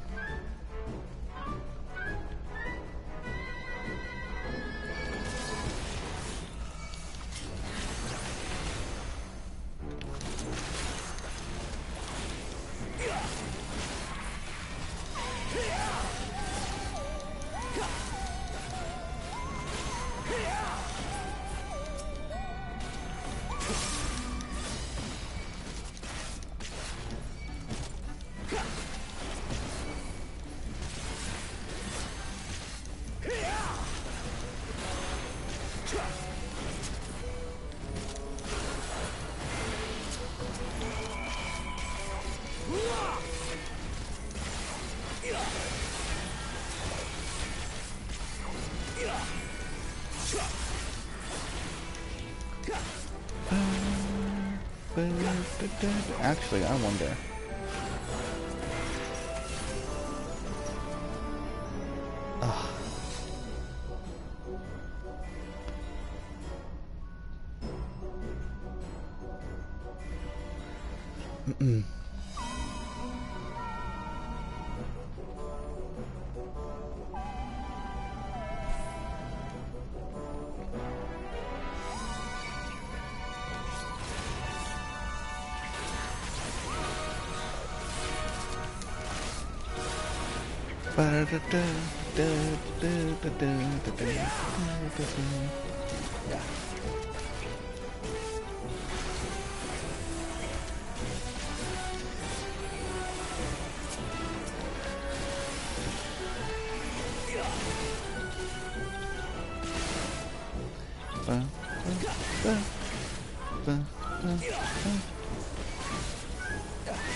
Allow me to assist you with the gap, Ribbit.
I did not imagine the place would be so infested, Ribbit.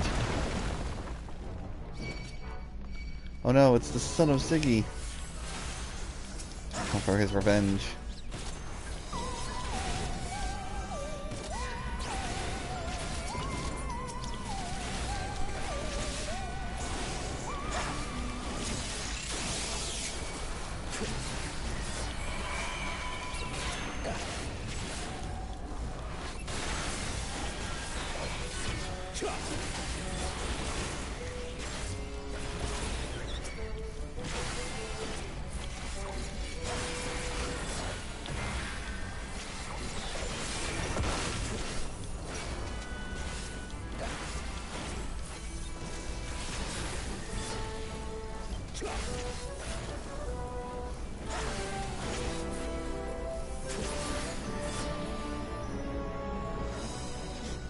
The clay is just across the way, Ribbit, but you'll need to deal with the Mudman first, Ribbit. Is that supposed to be a golem? Aye, this is what happens when you neglect to tidy up.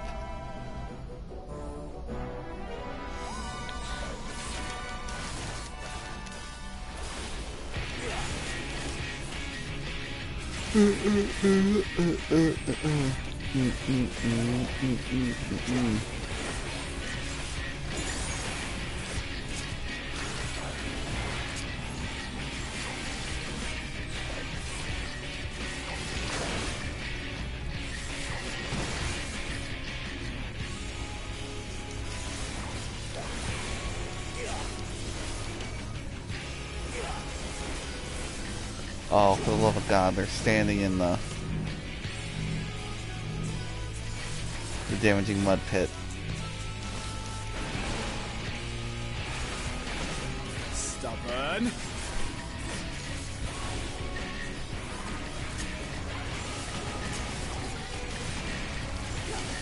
Alpha, no. Leave the healing to me.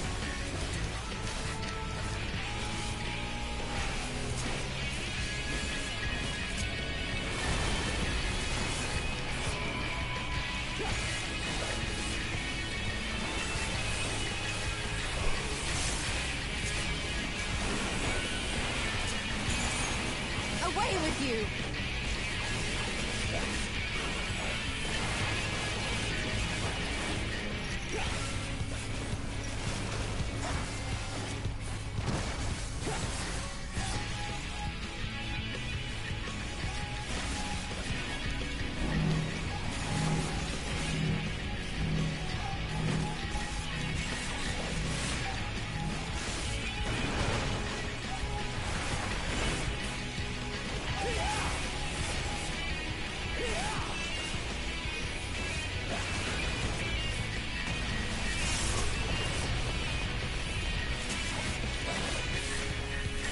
Do.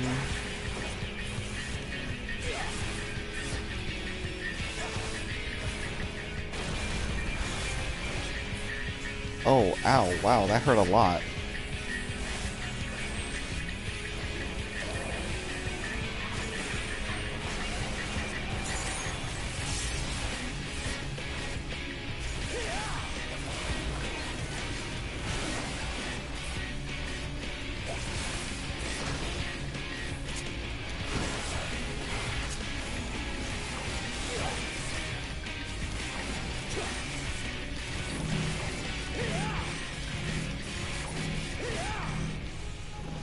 Yes, excellent work, everyone.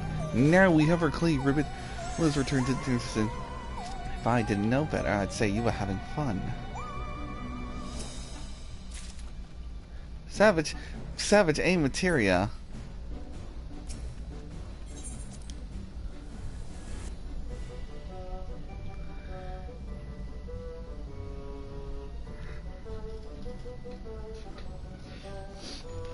Next, we need to get the water flowing again.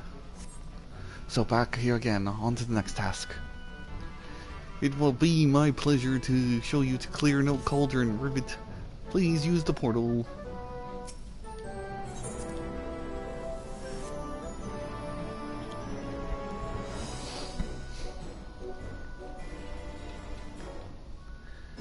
That gushing sound, there must be a water main. Correct. Now believe me when I say it's icy cold. Watch your step. For your own safety, I ask that you keep close to me, Rivet.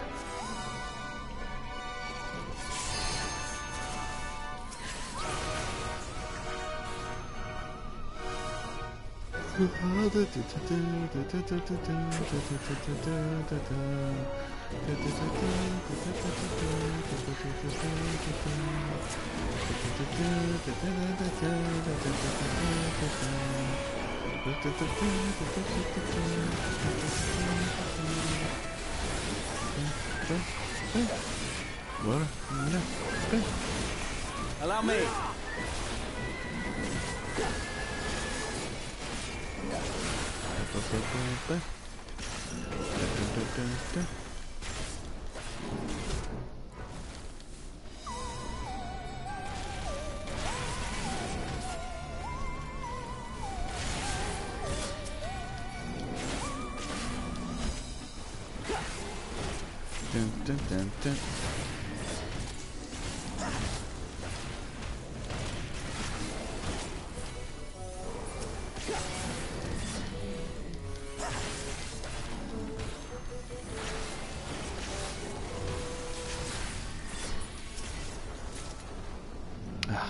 Accessories.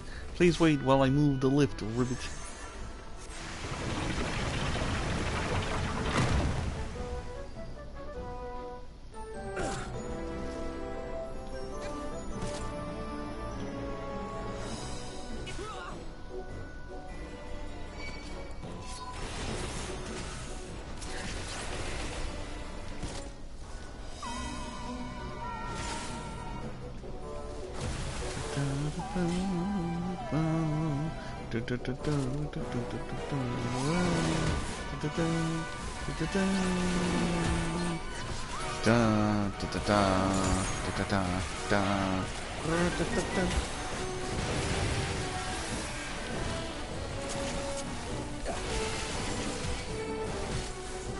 Allow me.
Stubborn.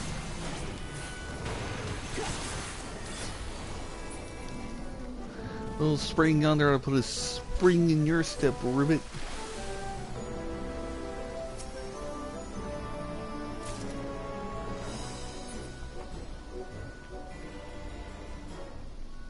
There we are. We're at the boss.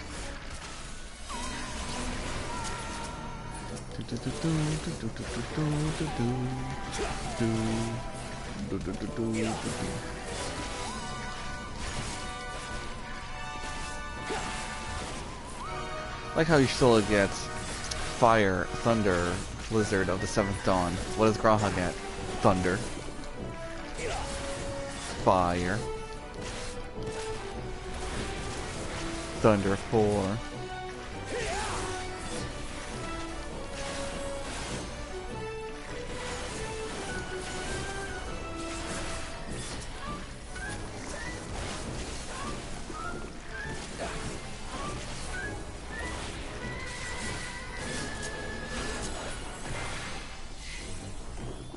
Another lift, Ribbit, in just a moment.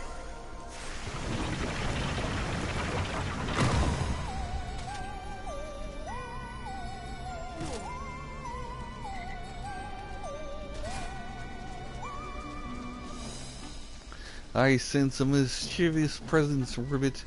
And please take care.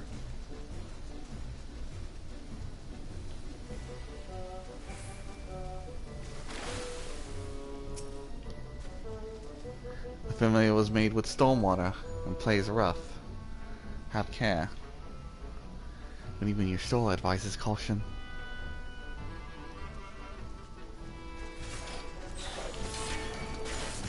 Something special for you. Tee hee hee. Let's play. Let's play. Water, water becomes spears, stings of flesh and bone to pierce.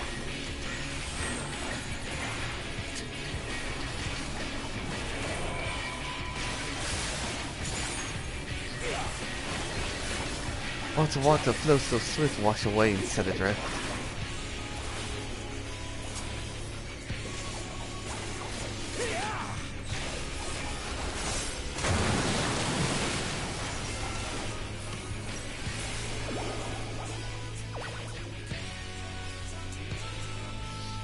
Ah, so much fun. More water. We need more water.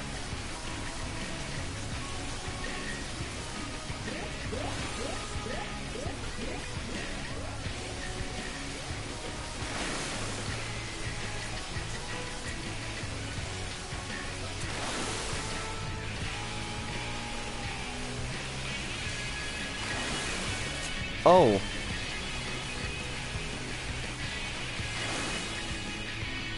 I was wondering why none of them were trying to go up there. I had to go up there.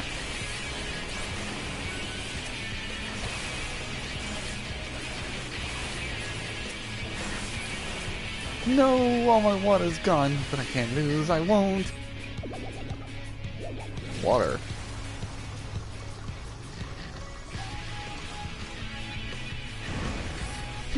Why won't you get hit?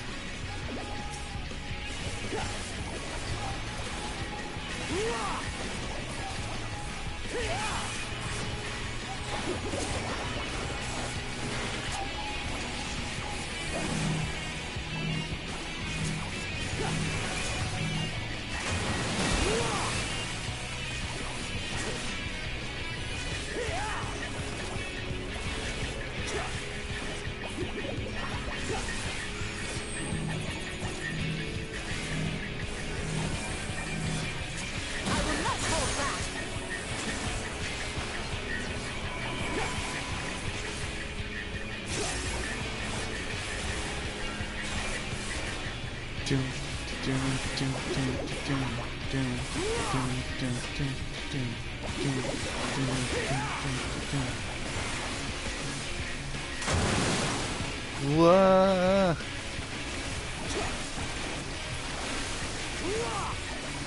I'm a Rabito, I don't do water.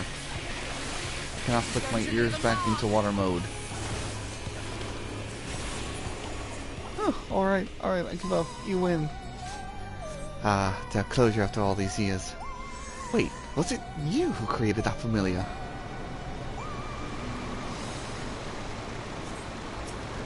The water is flowing again, Ribbit. Let us head back. Heirloom gloves of healing. Well, gonna have more than just gloves and accessories. Accessories. What, no one's got anything to say?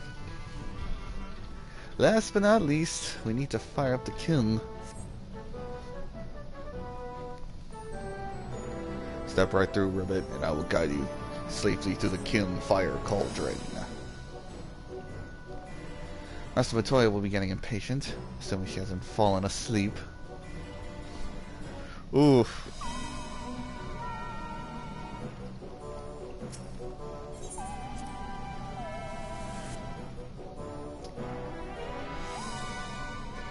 Still with the burn, and we're not even at the cauldron.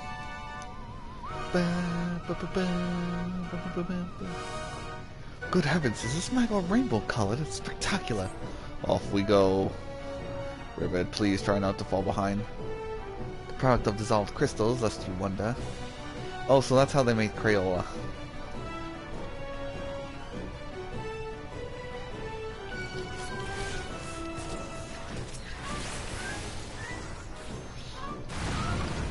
What the ribbit?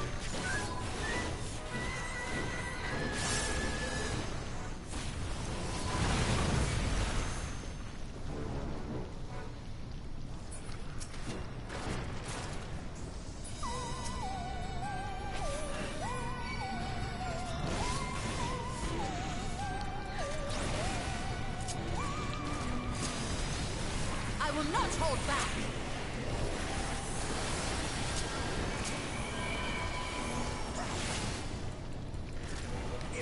Focus. Release.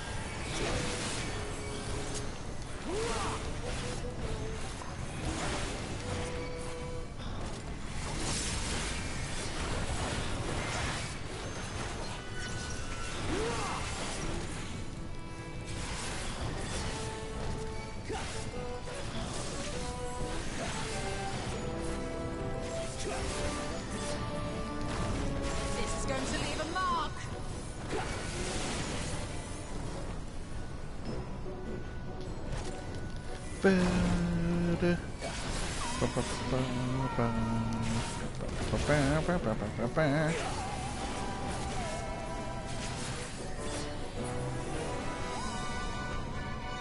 A little magma can't stop us, ribbit.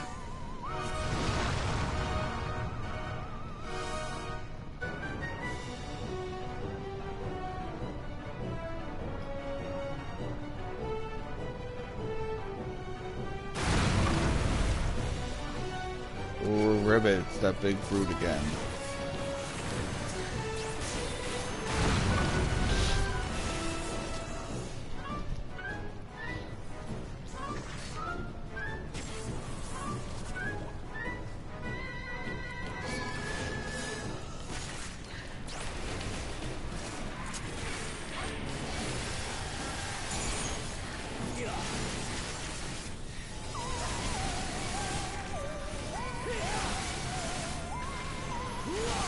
Stubborn.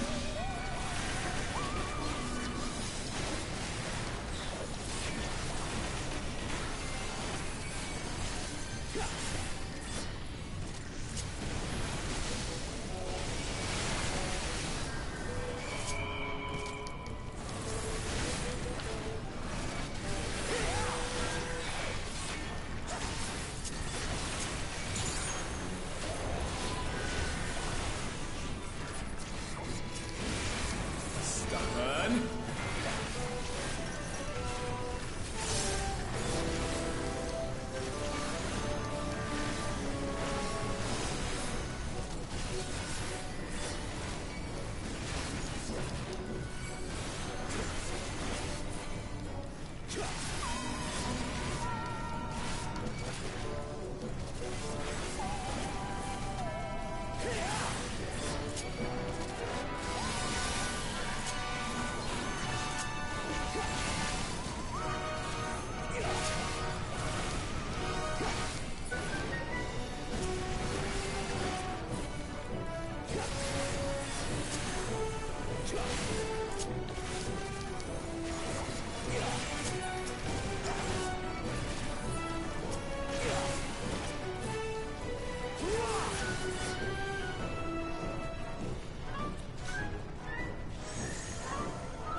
Honestly, smite this being once and for all, ribbit.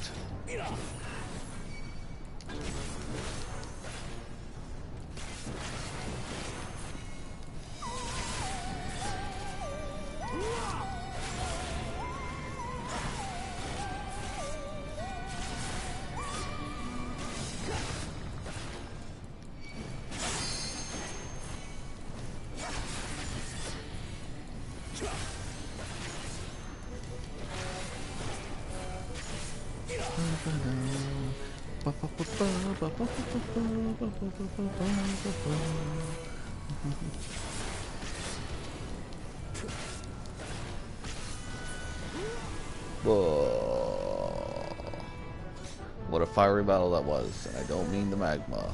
Destination noise.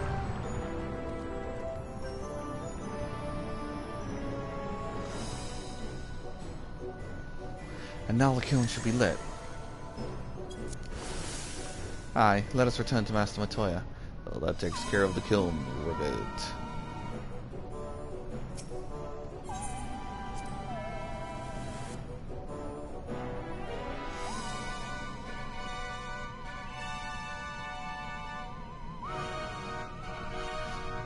Alright, it's time to bake ourselves a porxie.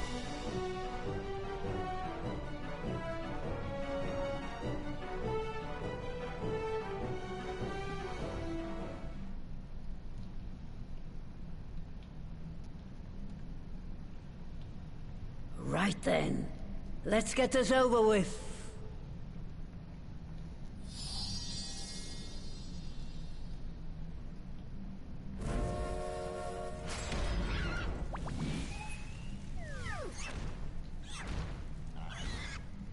Newborns are wont to be difficult. Sure, who's in charge?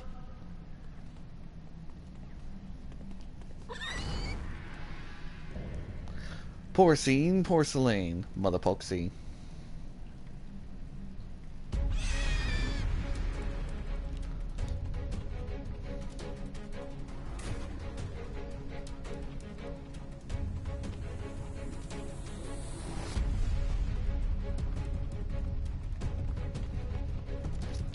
A pugnacious specimen, just like its creator. Don't show any fear. You can smell it.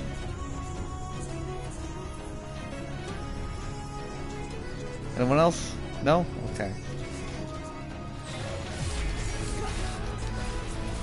Alright, let's see how well you handle the big girl.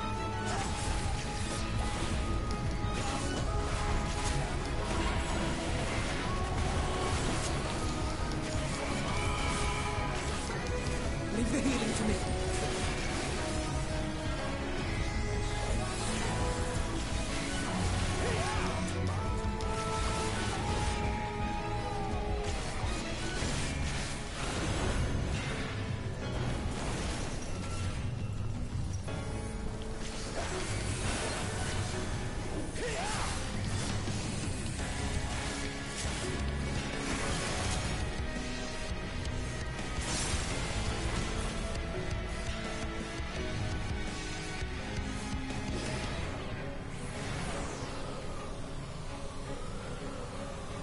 So to get turbulence in here, take care not to get sucked in.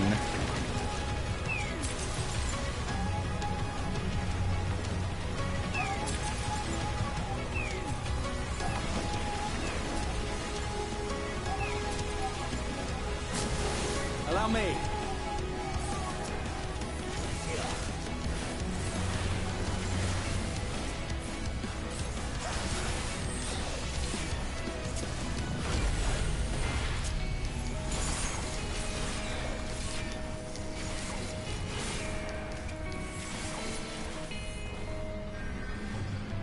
In herself. Find her quickly or you'll be in a world of pain.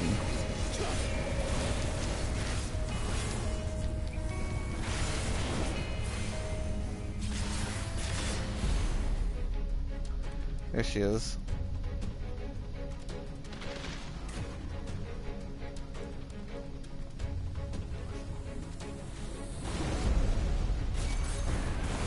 This is going to leave a mark.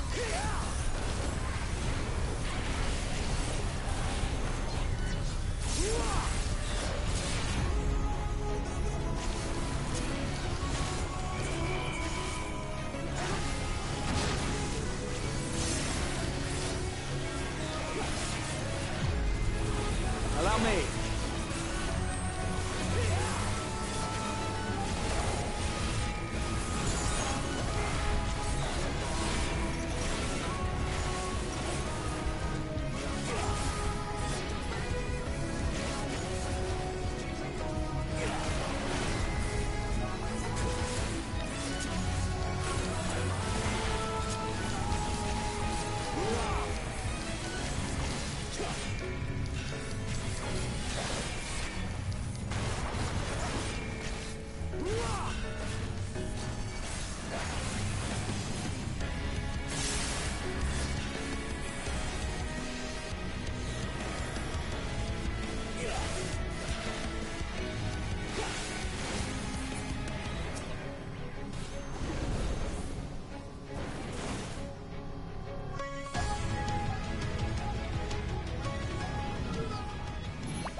Victory against the pig.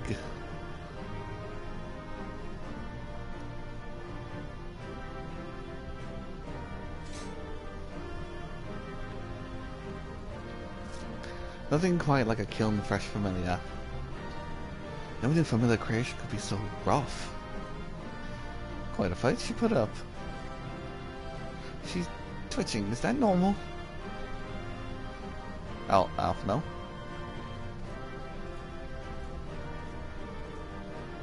Have we finished then?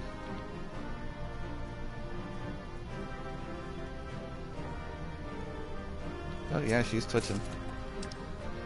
Charles, there's a healing. Cool.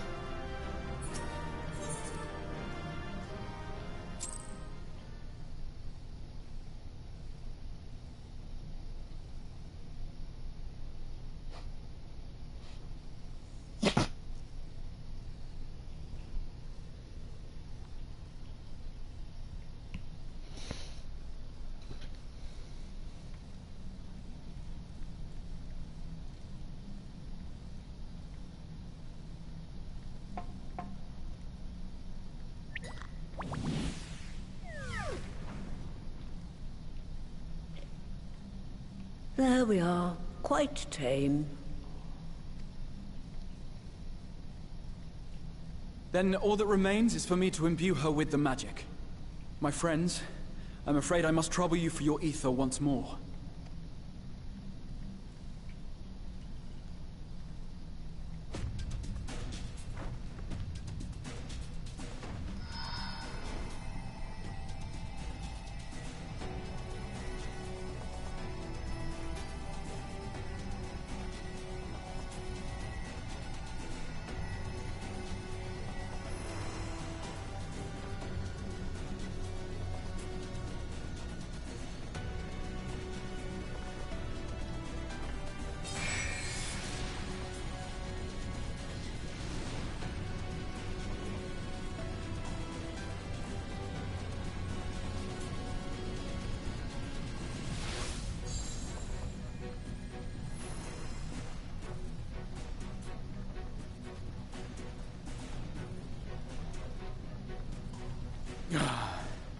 That should suffice.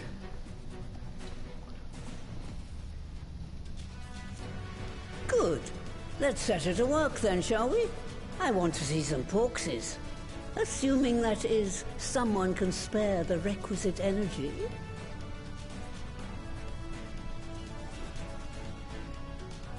A mere drop in the ocean for the great sorceress Matoya, I dare say.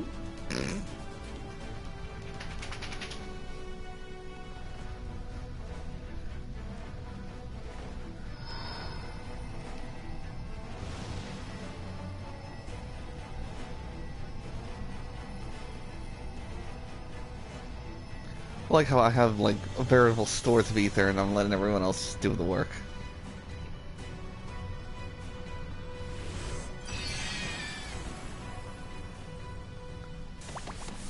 Oh, the miracle of birth. Excellent. Our very own litter of Angelos. And we can make as many more as we want, simply by providing the mother porxie with additional ether. I will require a moment before I try again. It's still hard work, but a damn sight more efficient than making them one by one. Thank you, Master Matoya. Everyone, we're a step closer to our goal. Distributed amongst the allied nations, they should do much to facilitate closer dialogue with the beast tribes. And given their present travails, I believe our friends in Limsa Laminsa should be the first beneficiaries. Agreed. Though I must leave this errand to you. I doubt my legs will carry me out of the cave, much less to Vilbrand. Thank you for taking the lead in gathering the ingredients. I expect you would benefit from a rest too.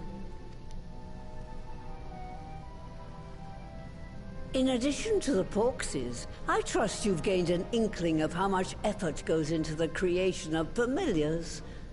Or mayhap you attribute your struggles to old age? If I said yes, would it persuade you to treat me like an adult? Not with that pertness, it wouldn't. Anyway, assuming you have no other favors to ask, I shall be leaving.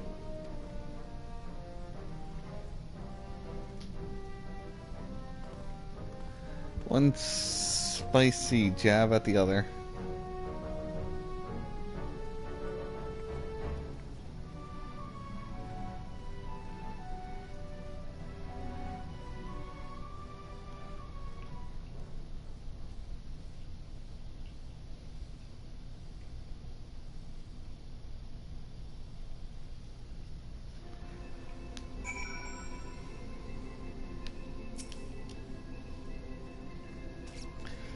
Lest you wonder, Master Matoya has returned to her cave with Ishtola. They're like peas in a pod, are they not? Yeah, Alphino, don't go telling someone stories of things they did in another world, like using someone else's name.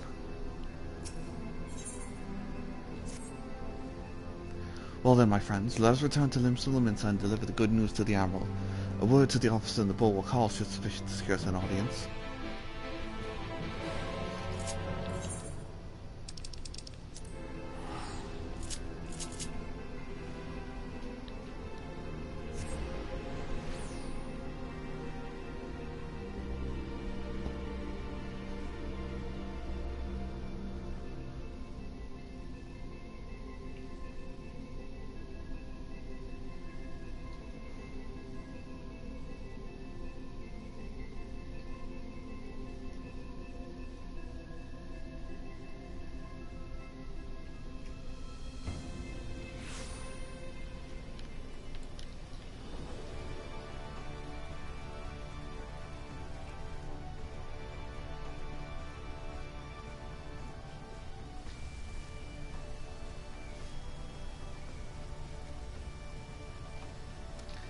Any day now, this guy is going to turn up for a shift.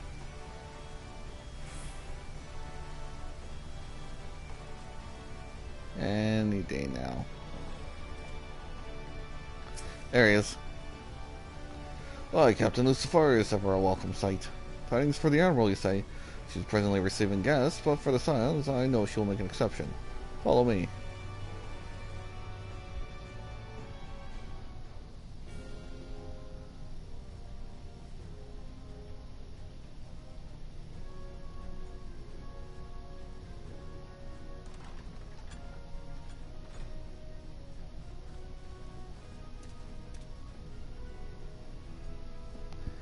My friends, what brings you here this day?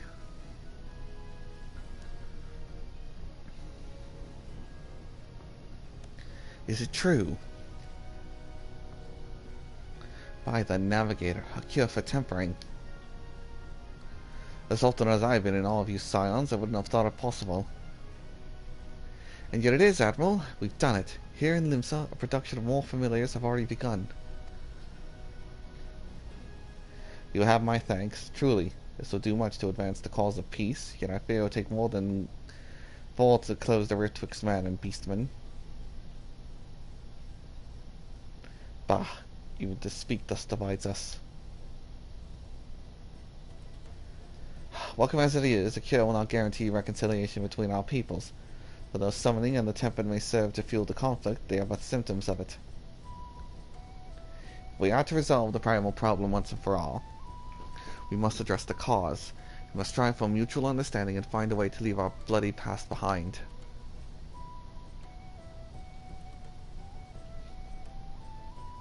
It was I who moved that the Alliance renew its push for peace.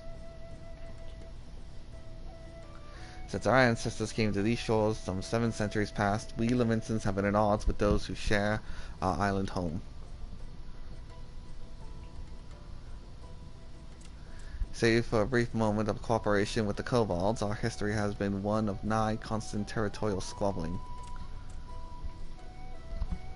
Meanwhile, our struggle with the Sahagan for control over the seas has only grown fiercer, a matter made worse by the thrice-damned calamity driving them to seek new spawning grounds.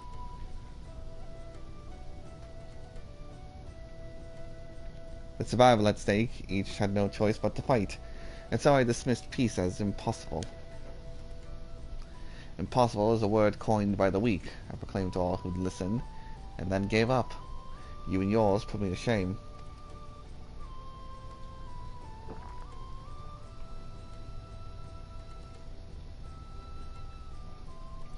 Since you led us to victory against the Black Wolf, you have achieved the impossible again and again and again. And I thought it high time I followed suit, hence my proposal to the Alliance Council. But no sooner did I reach out to our neighbors in Vilvrin than my own people sought to thwart me. You speak of the pirates who failed to attend the meeting. I, acting those friendly faction amongst the kobolds, we had intended to seek an audience with the prominent patriarch. But the bloody executioners would not hear of it. In their absence, sent the message to the rest. There will be all but one of the three pirate powers. They are the greatest, and any attempt at peace would founder with them. I am given to understand that the leader, Captain Hilfer, has been bedridden for some time with ailment of the lungs. Correct. In his absence, his right hand leads, a man named Sakad, but recently risen to prominence among the ranks. Save for his disdain for authority, little is known about him. We have invited him to speak with us more than once, but he will not come. I tasked the Yellow Jackets and the Rogues with uncovering his motives, but they have learned naught of any value.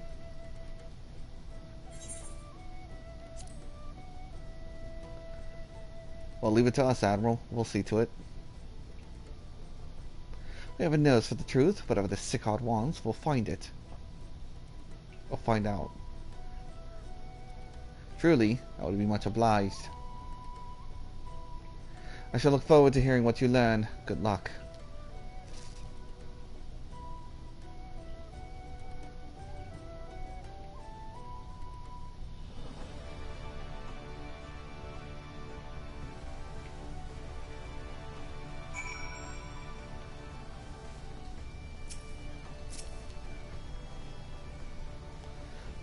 By way of first step, I suggest we split up and make inquiries around town. Someone must know the Sickard. If you could approach the pirates, Niren, the rest of us will seek out merchants and adventurers. Oh yeah, sure, no, leave pirates to me.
Hey, do you know anything about Sickard?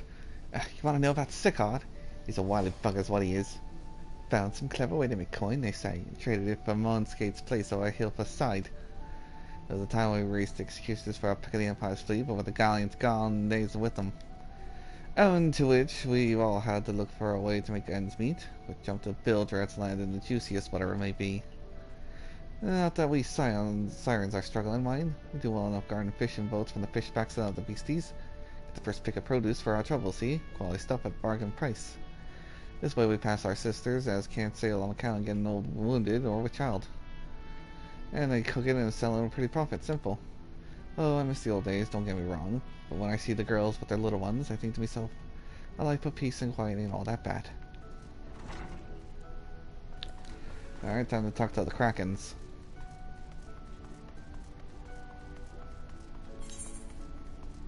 Who are all the way over there.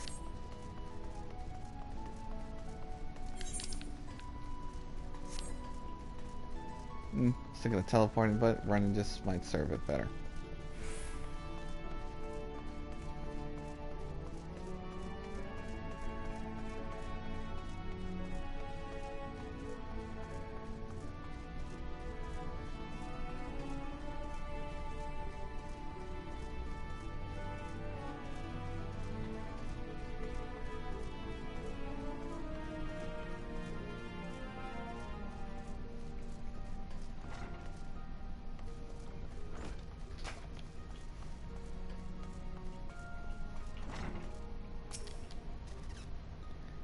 Okay, Carlean, do you know about Sicard? Curious about Sicard, are you?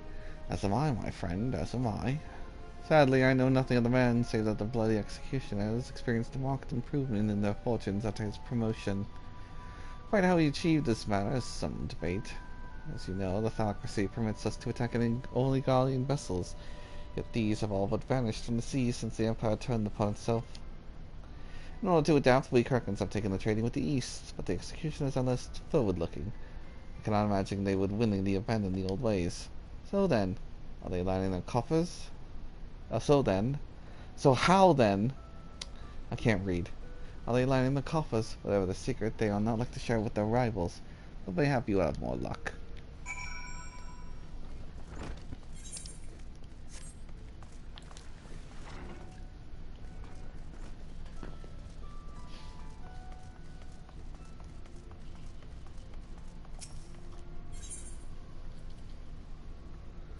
Where is he? There he is.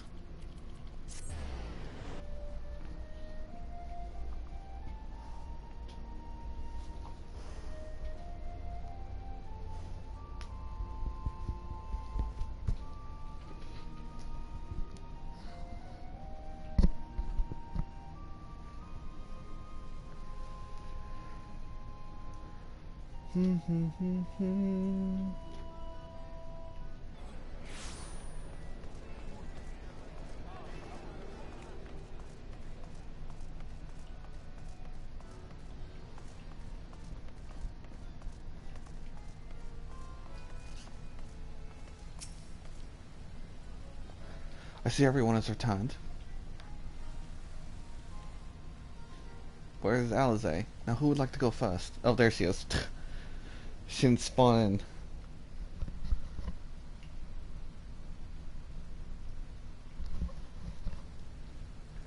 So it's just as their Imperial prey began to disappear, Sicard turned the executioner's force around with a mysterious new source of income. Whatever it is, it's nothing to scoff at. According to the tavern keeper I spoke to, the crew have been indulging themselves as never before, but no amount of drink seemed to loosen their tongues as to how they are coming by their coin. For my part, I spoke with the reporter from the Harbour Herald. The publication has been investigating the secret of the executioner's good fortune and making little headway. Plainly, the executioners do not wish to have the nature of their business be made public. And I think I may know why. In the course of making inquiries on Hawker's Alley, an interesting fact came to light. Just as the executioners began to enjoy better fortunes, the price of crystals went into sharp decline. A sudden fall in demand, I was told. Curious, contacted by Horde Boulder, we've been watching the movements of beast tribes, and my suspicions were proven correct. Despite ever-worsening relations between the beast tribes and Thalocracy, neither Titan nor Leviathan have made an appearance of late, so trusting the kobolds and Sahagin lack the means by which to summon them. Do you mean to say that the executioners are divesting them of the crystals? All indications point to that conclusion, yes. Though we have no hard evidence, we must investigate further. Agreed. So how do we proceed? Oh, I have an idea about that. In fact, I've already taken the liberty of making certain provisions.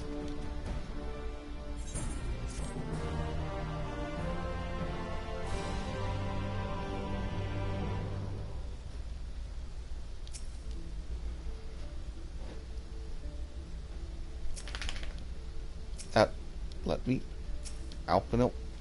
talk to. There we go. During my inquiries, the disgruntled merchant informed me that a wholesaler of crystals had recently arrived in Limsa, offering wares at prices far undercutting the competition. After asking around, I was able to gain an introduction and will shortly pose as a potential buyer in a bid to establish the crystal's provenance. The man is due to be at Oshan's embrace in Lower Nanosha shortly. I suggest we make there at once.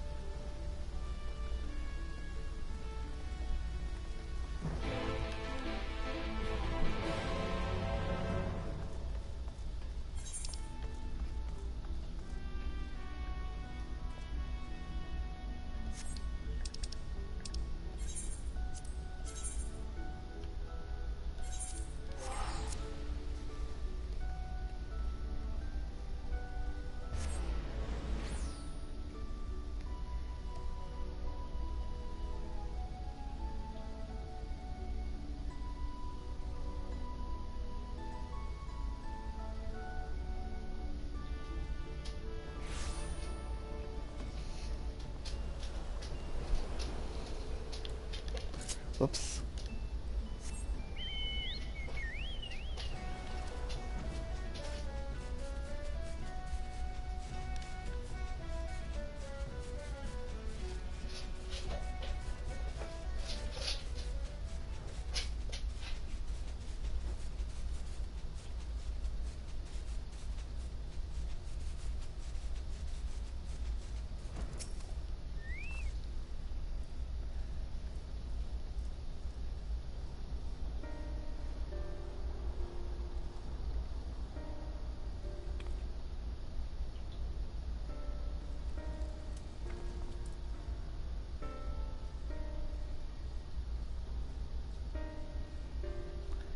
That appears to be our merchant. Wish me luck. Wait, if he truly is in league with the bloody executioners, he will surely be wary of those allied with the Emerald, scions least of all. Compared to yours and Niren's, mine is an unfamiliar face. Let me play the role of buyer. Graha is right, and even if you aren't recognized on sight, you look too genteel to be mixing with society's underbelly.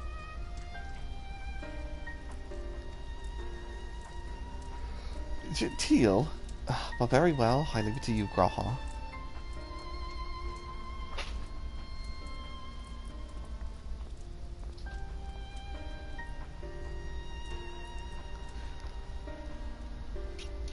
Got business with me, Catboy? You're the crystal wholesaler.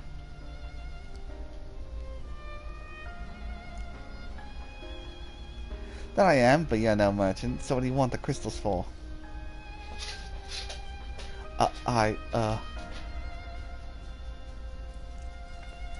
What is he looking over here for? Don't look at us, you idiot, don't give yourself away. Alpha was fucking smiling.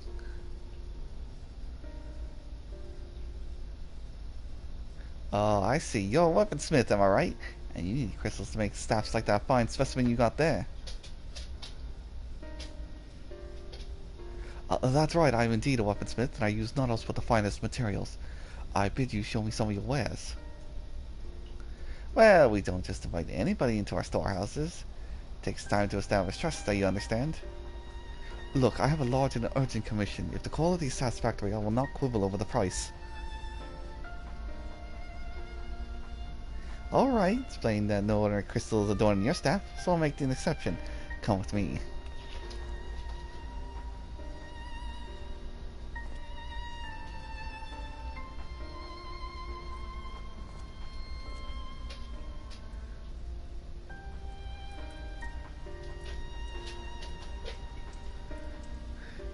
It seems to be working. Let's follow them.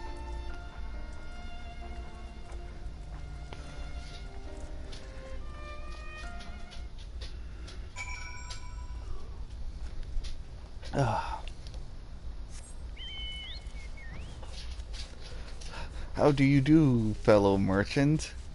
You're no merchant. You're a weaponsmith because your staff is pretty cool. Yes, I am a weaponsmith. I make weapons of smithing.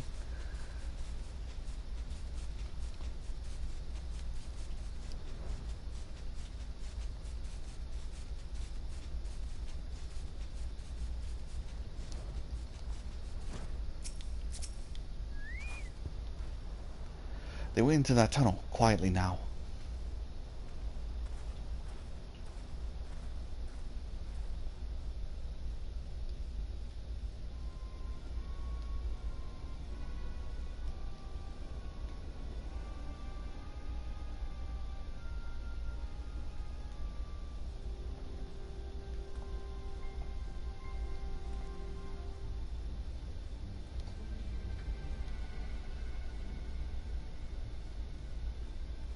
You won't find you won't find any finer, especially not for the price. Indeed, I would expect to pay more than double for such quality. How could they possibly be so cheap? There's nothing unlawful about them, if that's your worry. They're from Ogomoro, if you take my meaning. Stuff's as fair as it gets, and you won't be disappointed. So, how much you'd want?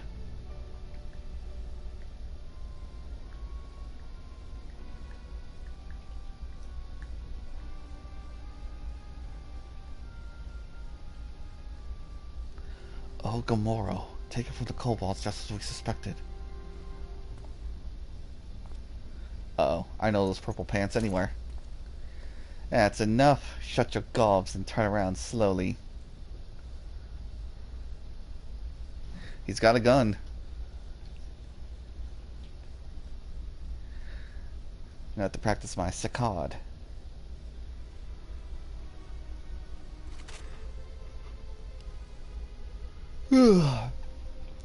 I'm Sickard, acting captain of the bloody executioners. No need to introduce yourselves. We know who you are. Scions.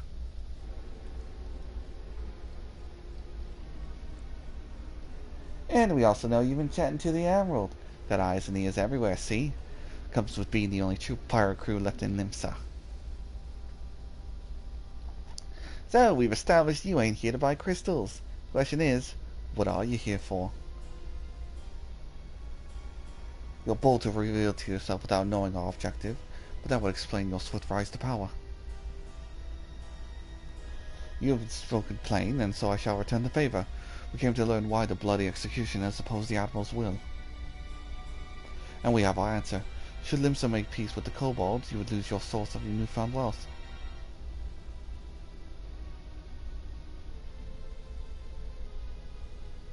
That's right. Just to remind you that we ain't breaking any rules here. The law forbids us from attacking any vessel not flying the Imperial flag, but it don't say nothing about beastmen. Only reason we keep our operation nice and quiet is because we don't want no one taking our business. Wait. Just listen to the end, will you? For what it's worth, I have the highest respect for yours and yours. Him especially. While the Maelstrom were worried about dirtying their fancy red clover, you lot stormed Ogomoro and battered Bleeding Titan himself. Raised them out to you when I heard the news. And now we're following in your footsteps, making sure that the beastmen never summon their stinking gods again. Practically your successors we are. And when there were still Imperial ships about, we did our bid for Limsa and went after them. But with the Garleans gone, there's no one left to ply our trade on except the beastmen. So let's have that, eh? It's only fair. Contentious though we may find your views, it is true that you have broken no laws. That being so, I see no reason why you should not state your case directly to the Admiral's face. Unless the acting captain of the only true pirate crew left in Limsa has some other cause to hide in a cave. Huh. Well said. Well said indeed.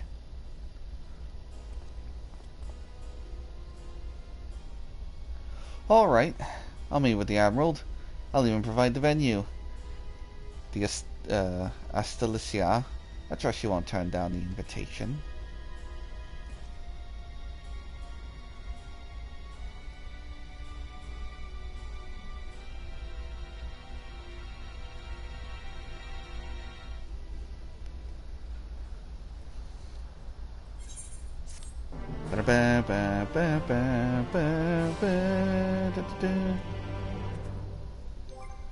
Alright, so I just want to check something.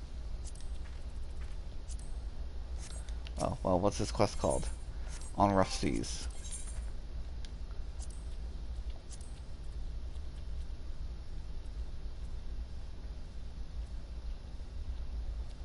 Okay. Rough Seas, the Great Ship of Elbrand, and Futures Rerun. Then that'll end this part. Then this starts the next part. Oh. Oh. Futures Rewritten. And then, wow, so part 4 might actually be short. Might be able to get it done today. And if that's so, tomorrow I can do Eden. I thought to myself the hunter, but it turns out I was the prey. A timely reminder that the pirate powers of Limsa Lominsa are not to be trifled with. But all's well that ends well. Grahatia's timely provocation had the desired effect, and Sicard agreed to the meeting. Let us hurry back to Limsa Lominsa and pass on his invitation to the Admiral. Ba-da-ba-ba-da-ba. This person's probably thinks I'm a weirdo.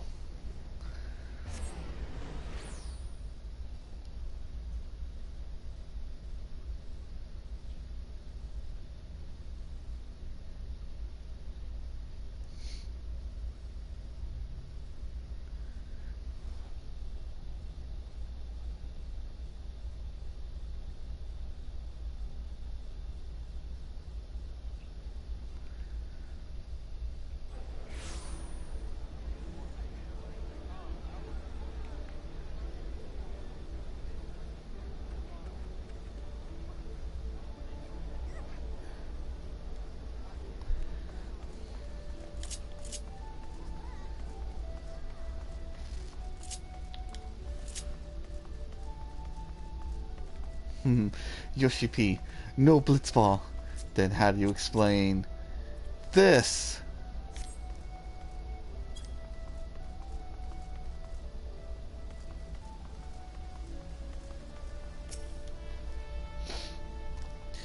Yep, I'll be joining them.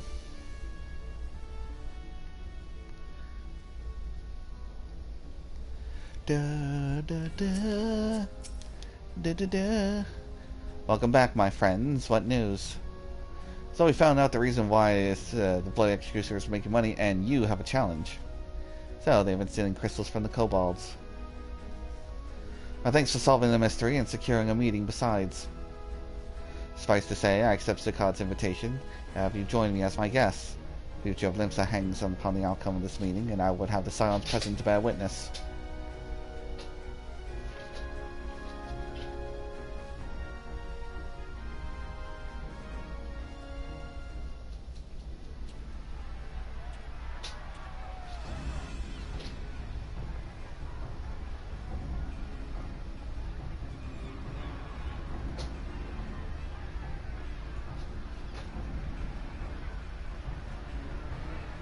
Look who's come crawling!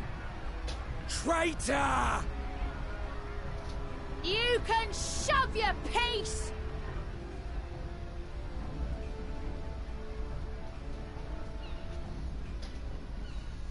Welcome aboard, Admiral. I'll wager you don't remember me.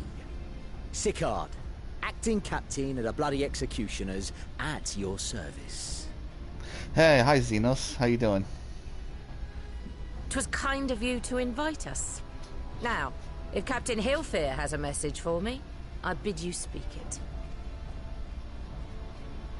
We have just the one demand. That you forget this bilge about making peace with the Beastmen. Ours is a nation of pirates. Always has been, always will be. Deny us our right to plunder, and you deny who we are. Too bloody right! Pirates till we die! What we want, we take!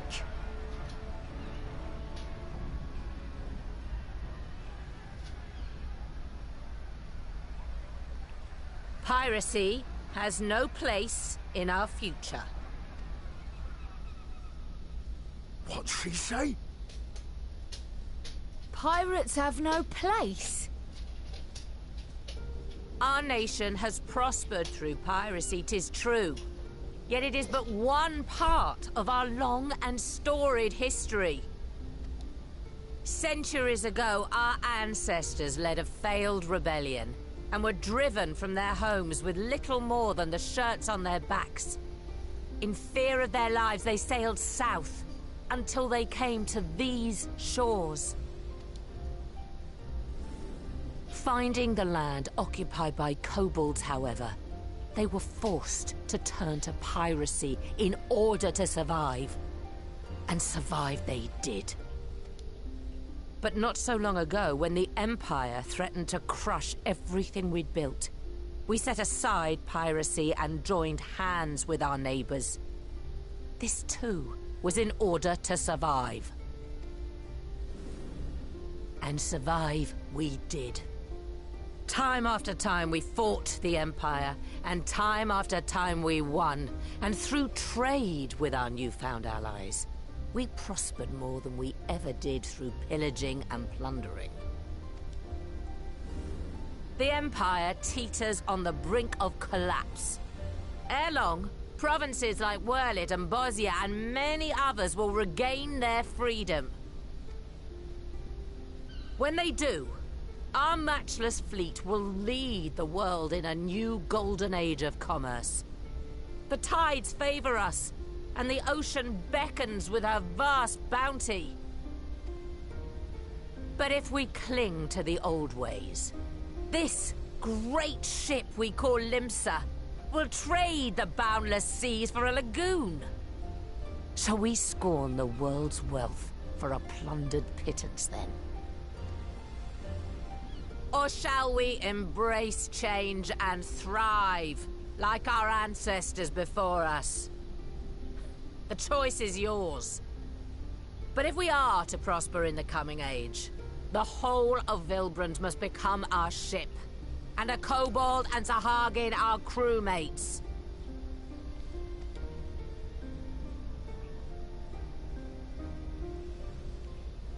Rousing words. Might even be some truth in them.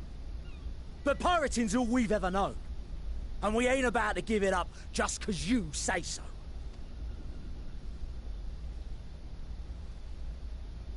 Still, we're all the Mincins here and no one wants a war. So where does that leave us? Long before you became Admiral, I heard you was captain of the League of Lost Bastards. That true?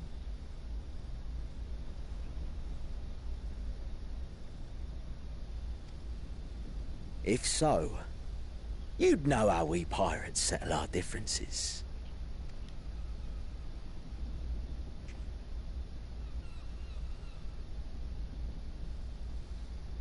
A duel.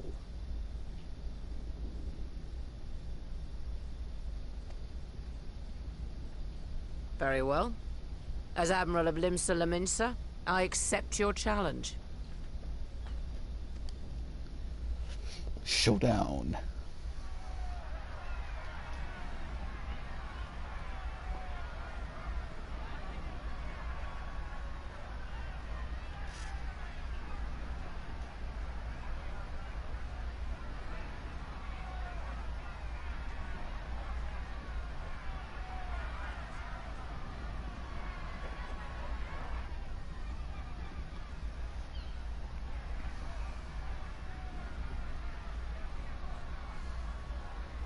One, 2, 3, 4, 5, 6, 7, 8, 9, 10, 11, 12, 13, 14, 15, 16.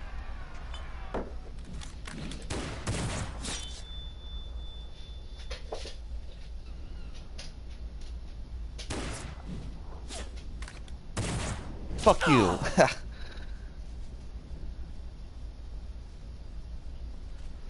This ain't over! Not till one of us is dead! Finish the job! Or I will!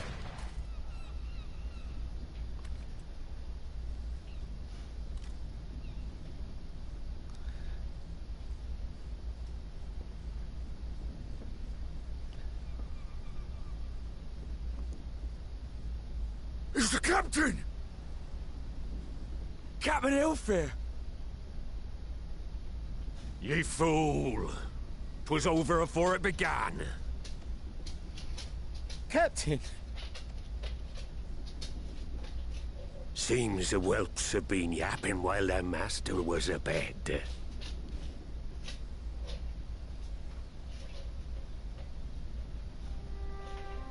Listen well! All of ye. Since the signing of the Galadian Accord, we all of us have been part of the same crew. The crew of the good ship Limsa Laminsa. At the helm of that ship is the Admiral. And 'tis she who decides where we sail. Was I not clear on that point? Or did you forget whose deck you stand on? Nay? Then what in the seven hells are you playing at? It's all we know, Captain. If we ain't pirates, what are we?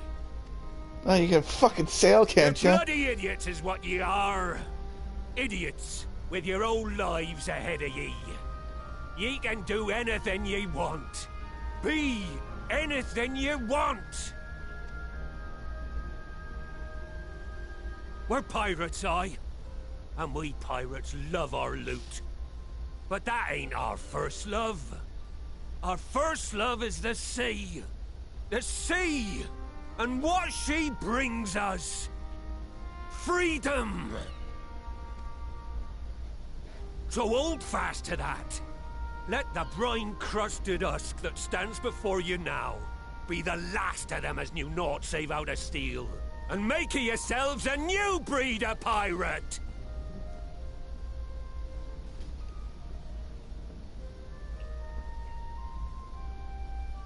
Lad, I made ye me right hand cause I saw something in ye. And I still do. You have the makings of a captain. All you lack's the belief.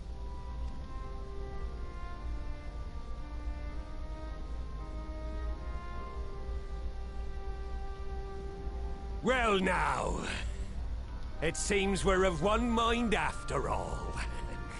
Apologies for the misunderstanding, Admiral. We're with ye, wherever ye be headed.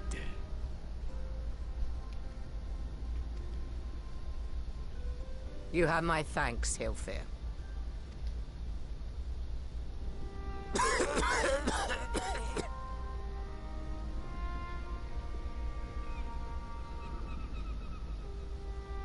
Your choice of dueling pistol did not escape my notice. Good old Annihilator. Ender of many a proud pirate's voyage. Mistbeard's vanished into legend, and it won't be long before I take my rest in the depths. Yet be that as it may, the old ways can only truly die when we've dealt the Empire the telling blow. There'll be stormy seas ahead, no doubt. But I'm trusting ye to steer us through to the other side.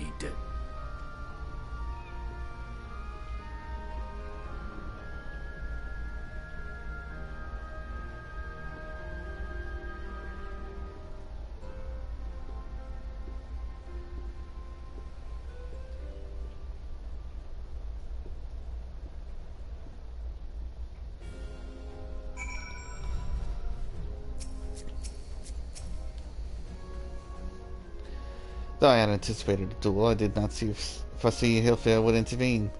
Full glad am I that he did. It would have been a shame to kill the boy.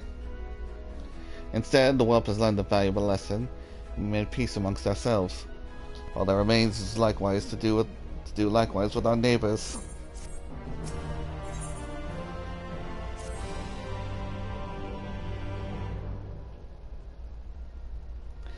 Now I hardly tell you, but any attempt to negotiate with the tribes is doomed to fail unless their minds can first be wrested from the grip of the gods. And so, in meeting we seek to arrange with the kobolds, I would have you free the leader of Titan's influence. Leave it to us. We will open his ears to reason.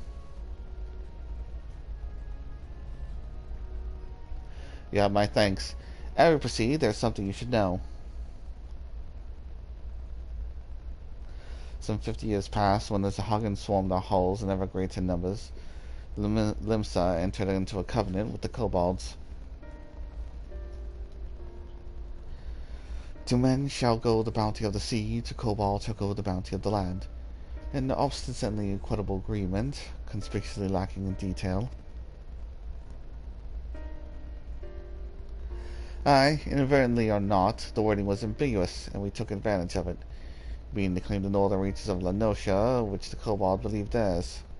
Bloodshed followed, then bloodshed to answer bloodshed, and so on until it went. To every Ilma Vilbrand bore the stain of our conflict.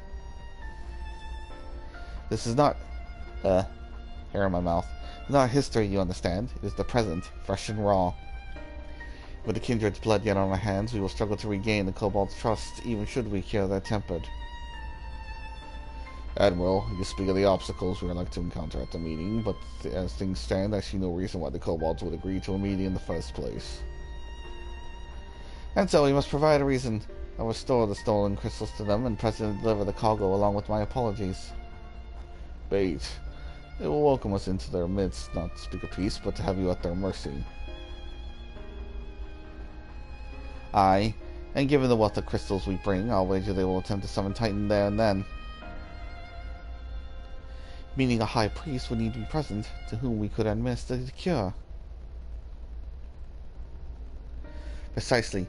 He is the fish I would catch, but he will not be alone. Nay, he will have guards on hand, and they will lay down their lives to protect him. A single death on the kobold side would jeopardize our chance at peace. And there my venture flounders. Yet it did not. If we were to employ the Conqueror's Chain, though we would have to still weaken the kobolds, it would allow us to subdue them without inflicting lasting harm. The artifact Misfit view is to take goods and not life. Aye, that would serve. Well done, Marshal.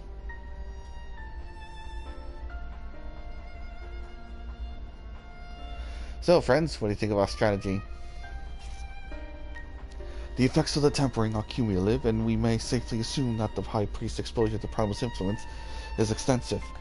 It will, therefore, take a great deal of ether to reverse its effects, and not to mention time.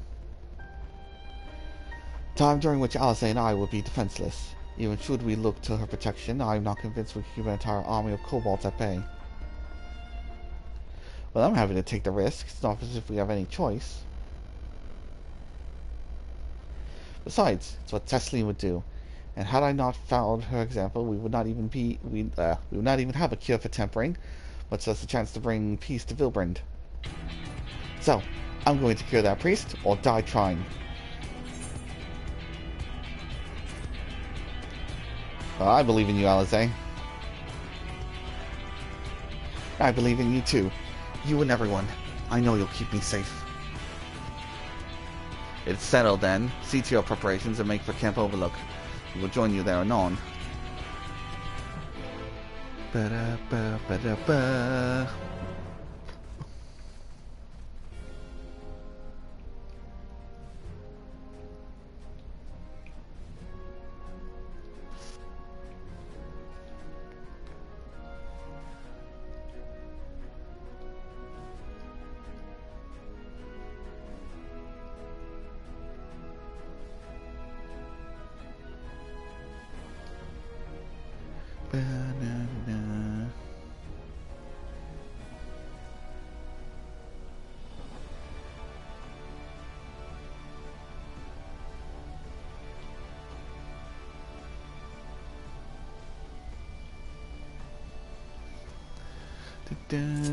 Teleporting to Camp Overlook.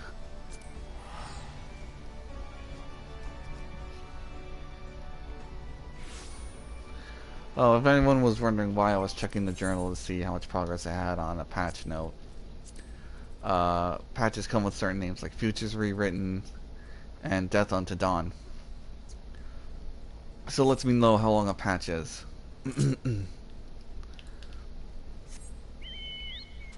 Oh, I didn't have to go far.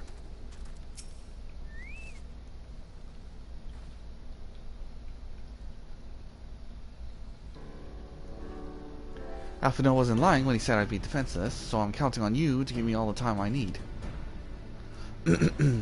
Our sole purpose will be to keep you out of harm's way. Leave that to us and focus on your task. Indeed, should you want for ether, you need only say the word. Gaboo! Gaboo, did you follow us here? Oh, there's something important I wish to say to the High Priest. Express, state, stay. Please let me come with you, please.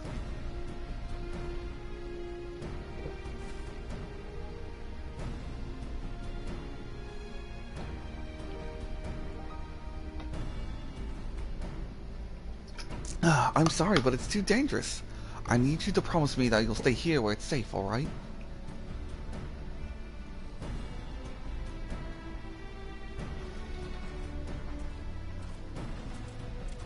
My apologies for the wait. Took time, but we have secured our audience. Boy is ready for a fight. All unfolded as expected. At the mention of them returning of the crystals in person, the Kobold suddenly remembered how keen they were to be reconciled. And so, in the glorious spirit of cooperation, we are to be received by Patriarch Za'ada of the Second Order, who awaits our pleasure in the navel. If you are ready, let us proceed to Ugamoro at the mines at once.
His aether will bear us to our quarry. Should he make the summon Titan as I anticipate, we will halt the ceremony and restrain him. At this, all hells will break loose and we will have an army of Kobold to entertain till Alize's work is done. Just remember, none must die. If we weaken them, then let Ainzar do the rest. It is time. Stay close, my friends. I spy calmer waters beyond the squall. Bam, bam, bam, bam, bam, bam.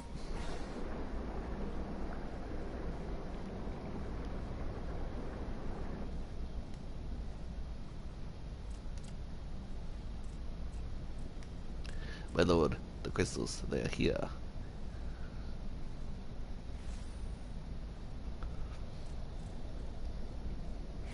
Whoop! Whoop!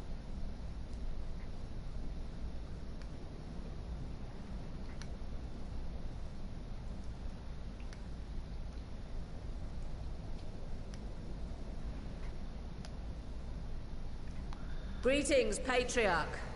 I am Merlwib Blufisvin, Admiral of Limsa Laminsa. Murdered a couple of their own, just to start ready for a strong Titan summoning. I come before you to offer my sincerest apologies for the many wrongs committed by my people against you and yours.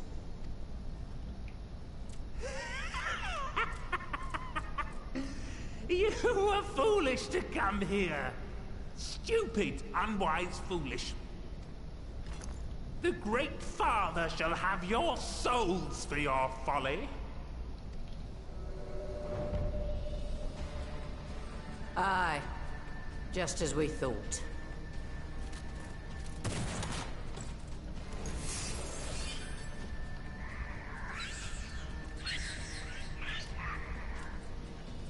Now, Alize! Quickly! You don't need to tell me!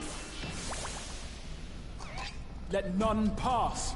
We must grant her as much time as we can.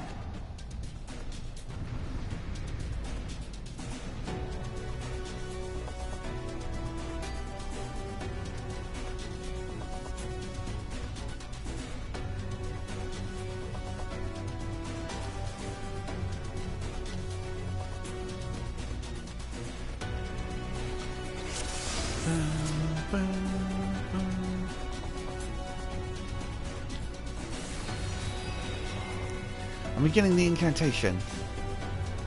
The girl seeks to harm the patriarch with biomagics. Kill her. Slaughter. Slay. We Kill. must protect Allagan. Not if we have anything to say about it.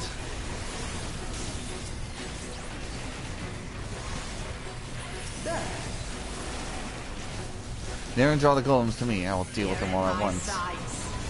Oh, well, it doesn't matter. She's doing a big attack.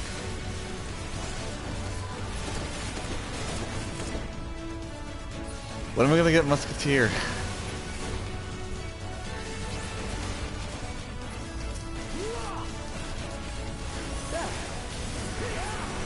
You're in my sights.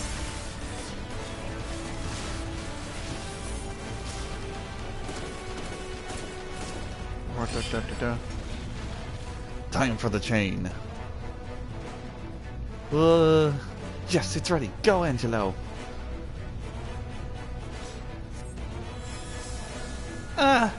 What is sorcery is this? Alice, are you alright? His tempering is too severe. I can't finish the job. So one person's ether alone is not enough. Oh, just what we need.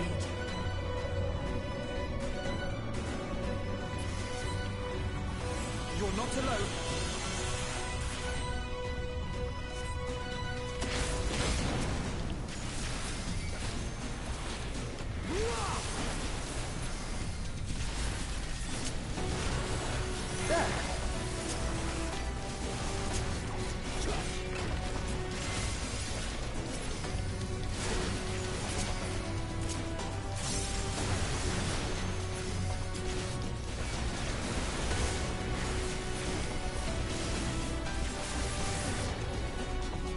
Alphinaud, let us lend Alice our ether. Here you are, Alize.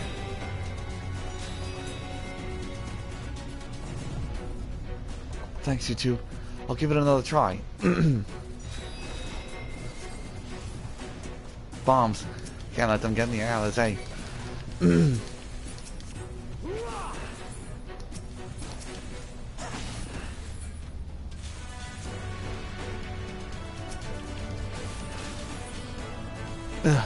I'm nearing my limit. Oh, no, you don't. Curses more of them. Spread out and hold them off. More! I need more ether!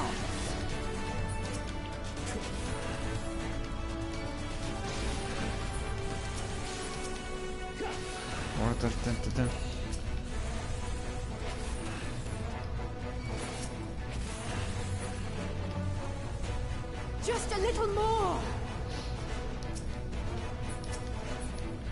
Uh-oh. 7 hells, that's too many.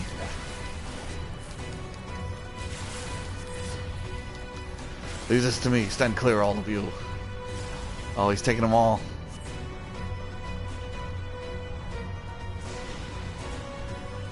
Marshall. Oh, the reckless things. Alize, now's your chance. Alright, please let this work.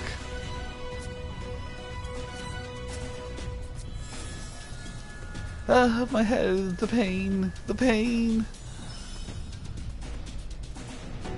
Still not enough. Almost there, Naren. Please lend me your ether too.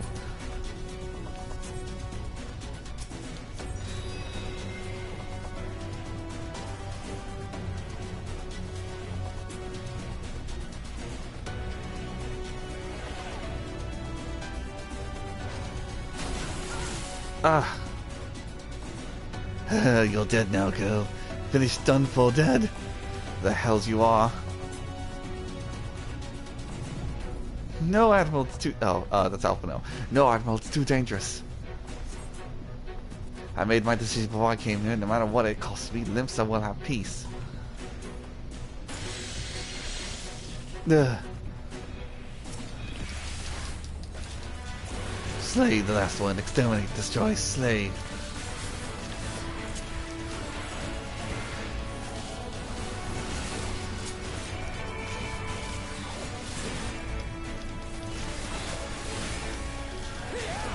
How do you think hurting my friends?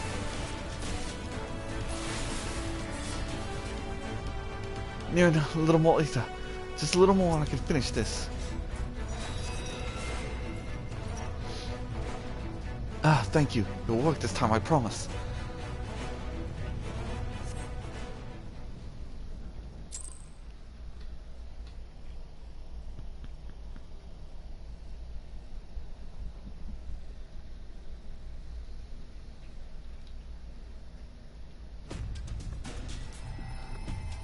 Yes, this will do. Here I go.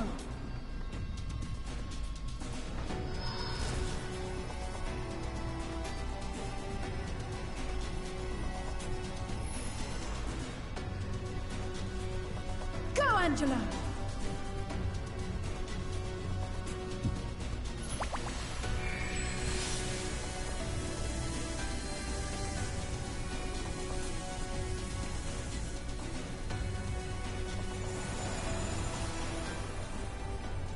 Ah, my eyes.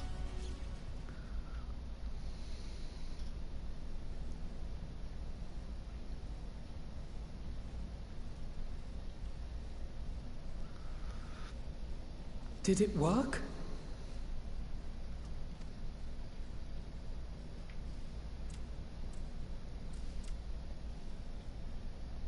What?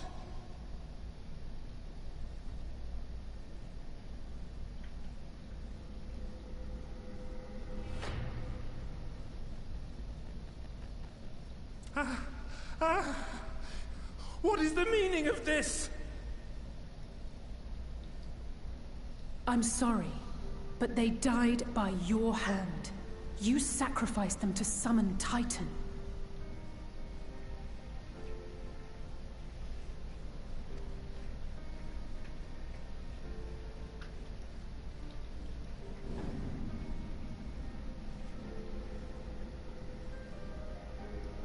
No.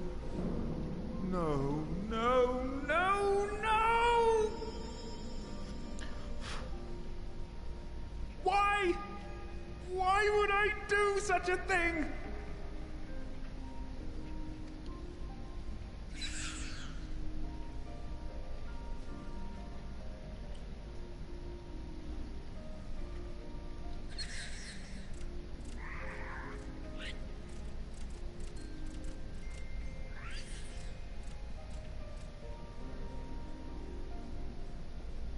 Would that there were a cure for the victims of the Tempered.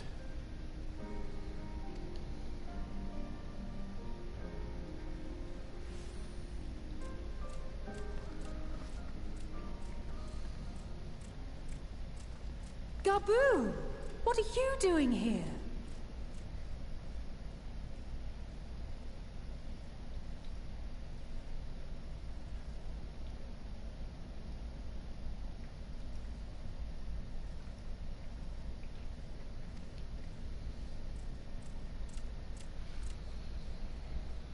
Patriarch, please listen to me. Hear, heed, listen.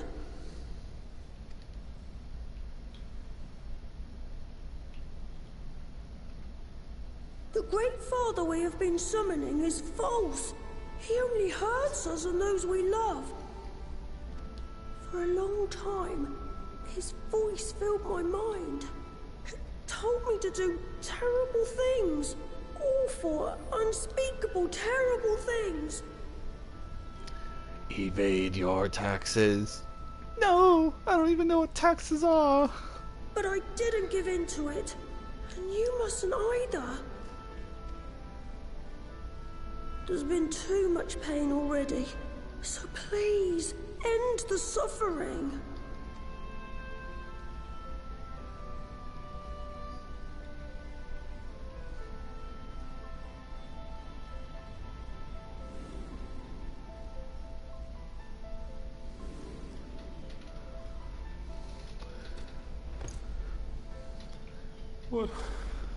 What have I done? We share this child's desire, Patriarch. An end to summoning, for it spells naught but misery for both our peoples.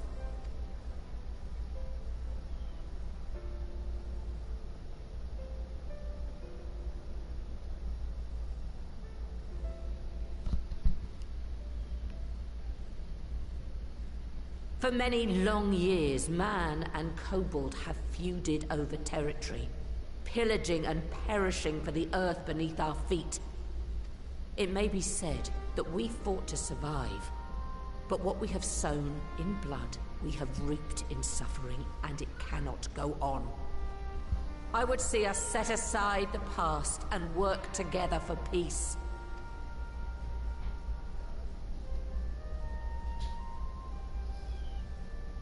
It was wrong of me to hurt my own in the name of the Great Father. Sinful, evil, wrong. But that doesn't mean there can't be peace between us.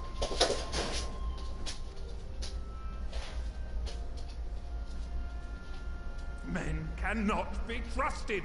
The bounty of the land was to be ours, and yours the bounty of the sea. But you broke the pact. Violated, breached, broke. Unready as we were, what choice had we but to call upon the divine to rid ourselves of your tyranny? None, and I do not blame you for it. In violation of the spirit, if not the letter, of the pact, we took your lands for our own. The fault lies wholly with us. On behalf of all Laminsons, I offer you my humblest apology. I pray you'll find it in your heart to accept it.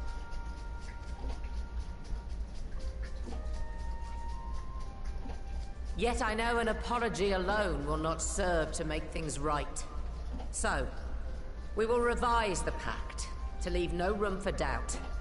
And any who violate it shall face justice, swift and certain. No, we won't be fooled. Not again. Please, hear me to the end. Fleeting though it was, there was a time when man and kobold abided together in harmony, in cooperation.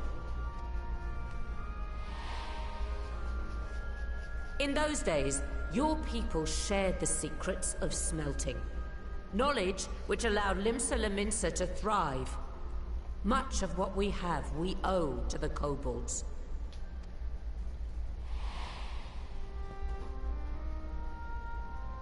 And so, for the good of all who dwell on this isle, I wish to make you an offer. We will bear your people's wares to every corner of the world, and trade them in your stead. In return, we will bring you the bounty, not only of the sea, but lands both near and far. Whatever you desire, the Navigator as my witness, you shall have it. There will be no more man and beastman, just the crew of the great ship that is Vilbrand. And together, we will share in the wealth of the world. If you'll only accept our hand in friendship. We want to believe you. We truly do. But we believed you before and you betrayed us. Fooled, deceived, betrayed us. There are bad men, it's true. But there are also good ones. And the ones before you are the best of them. They were always kind to me. Caring, nice, kind, and I trust them with my life.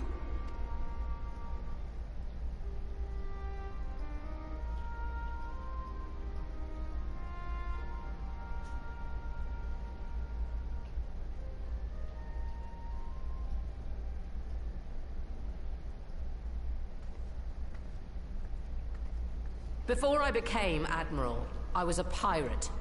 I stole. I fought. I stained the sea red with blood. Such is my past, and I dare not forget it, however much I might want to.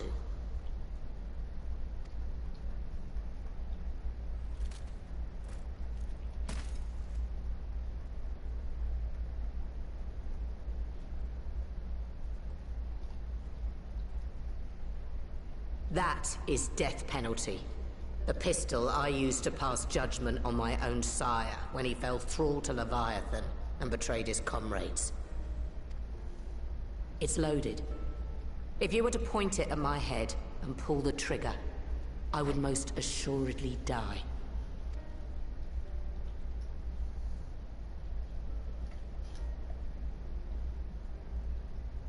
Though it isn't much, my life is the single most valuable thing I possess. If it will suffice to atone for past wrongs, take it. A single bullet to annul the old pact, and my blood to write it anew.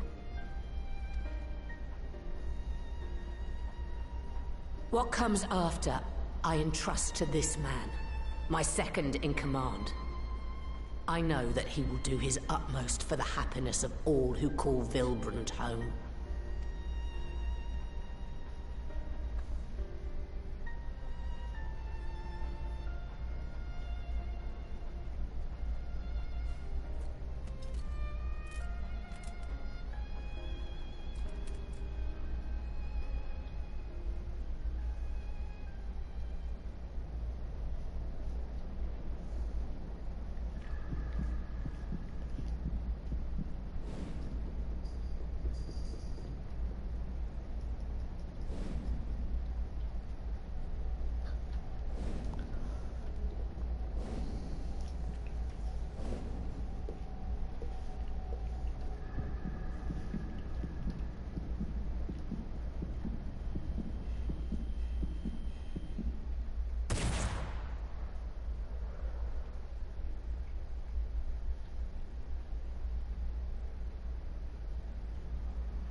Gasp.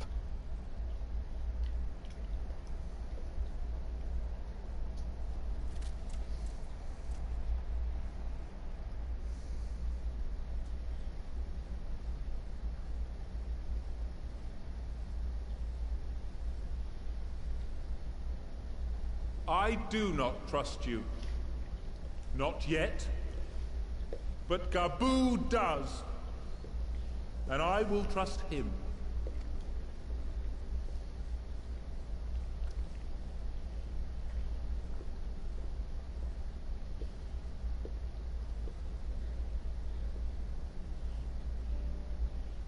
We want you to know that we respect your faith. There's nothing wrong with giving thanks to the land which sustains you. But summoning is different. Should you hear of anyone who would attempt it, we ask that you appeal to their better judgment, or failing that, seek our aid. We're always ready to help. Many and more of my brethren are yet enthralled to the Great Father, just as I was. If you could free them too, I would be grateful. Appreciative, thankful, grateful.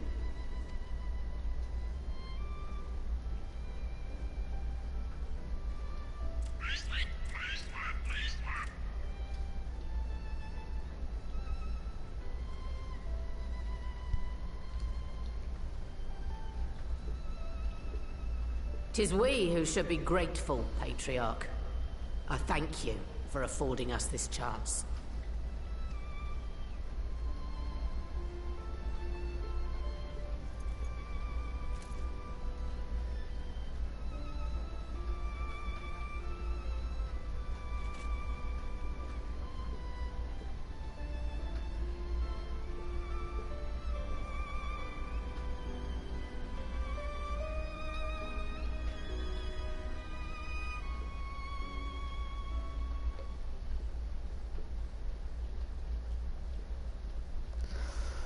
Another happy ending.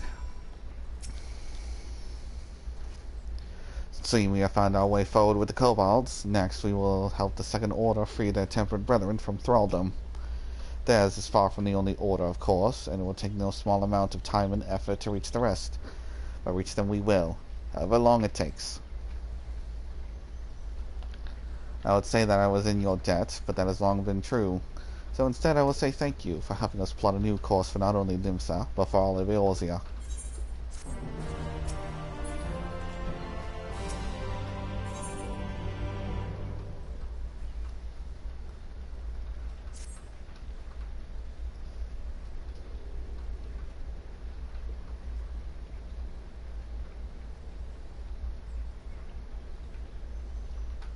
Right. Let's return to the Rising Stones.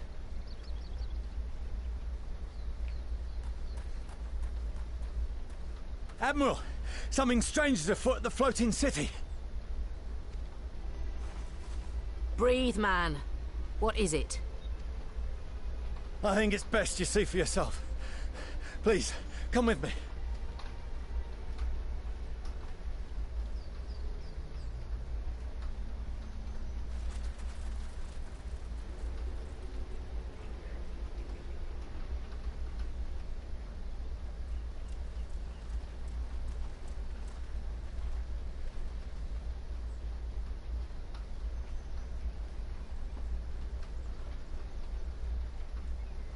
What in the world is that?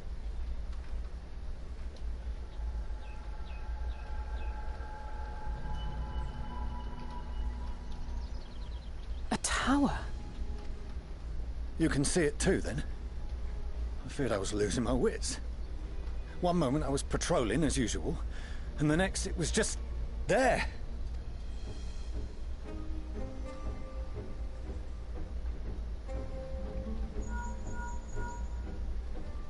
Yes? This is she.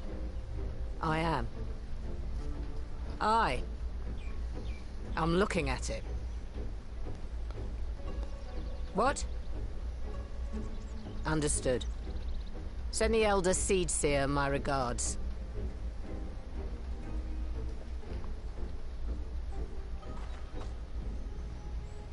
The communications officer. It seems this isn't the only tower. They've sprung up all across Eorzea.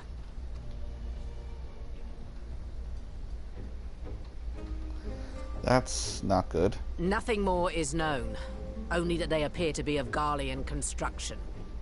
Our allies on the Alamegan front are on highest alert. Forgive my directness, but would you join them? They may well need the help. Of course, Admiral. We shall make all haste. My thanks. I will return to Limsa to weigh our response. Look for Commander Hext when you arrive in Alamigo, and may the Navigator speed you on your way.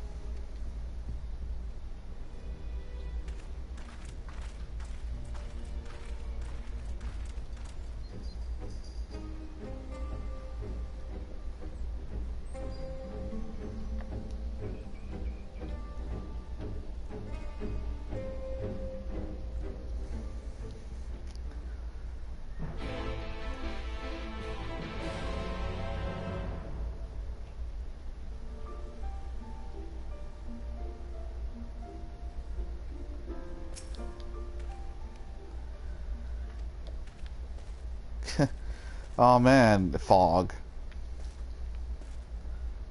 So I was say, oh, you can see it. No, it's just that island. Alright. To Alamigo.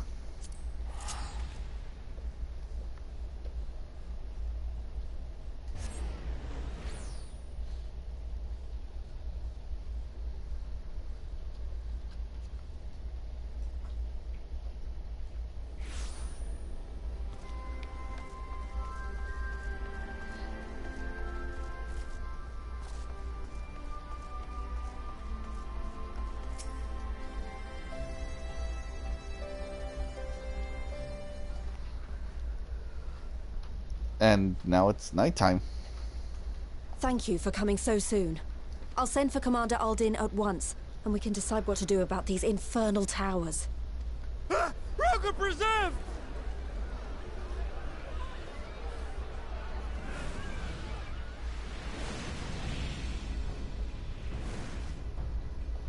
It can't be.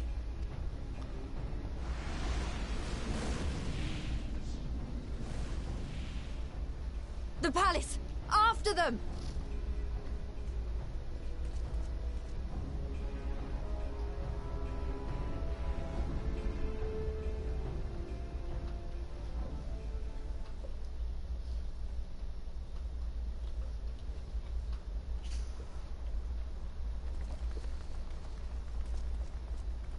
You're here. Good. Yeah, we saw it too.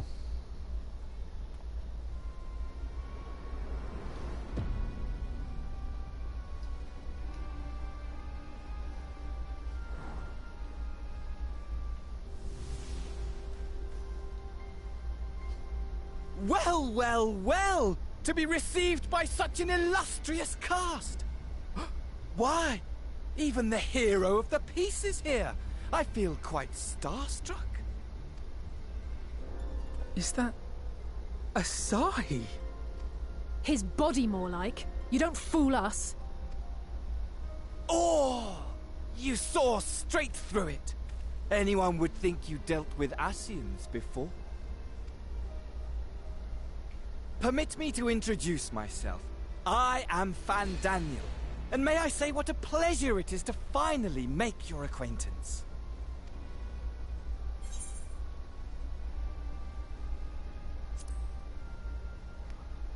Alright, so what do you want? My, straight to business is it? Suit yourself.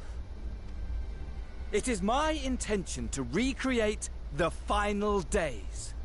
To which end I have distributed a collection of rather ingenious devices, or towers, which will, in time, give rise to the grandest of spectacles. The final days? But it was the Ascians who labored to prevent them. You're quite right, though I would expect no less from one responsible for eliminating my unsundered colleagues. Honestly, the three of them were obsessed with restoring the one true world. As a sovereign individual, however, I never had much interest in such things. I mean, why bother when you're just another sundered minion? Admittedly, Elidibus was not convinced by that argument, but thanks to you, I'm finally free of his incessant nagging. Free to use my powers as I see fit, to fulfill my heart's desire.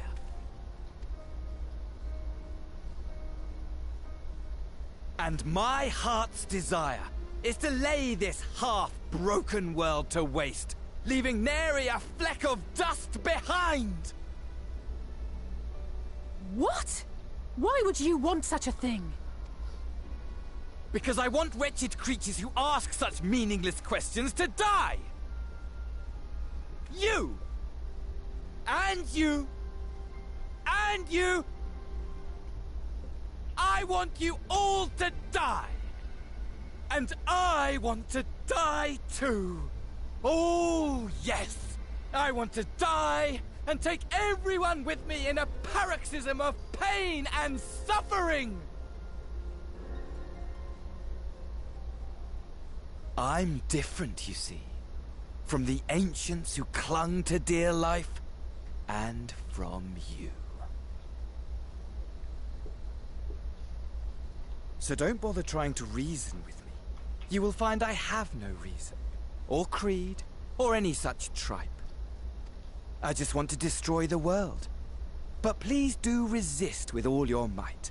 It will add to my enjoyment. Now then, ladies and gentlemen, keep your eyes peeled, for the curtains have risen on the spectacle to end all spectacles. We, the Telophoroi, shall be your performers, and this very star our stage.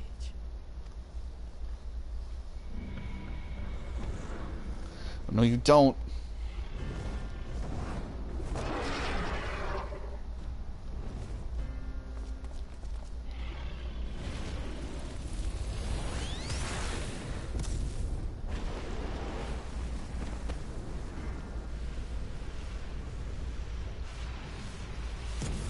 Yeah.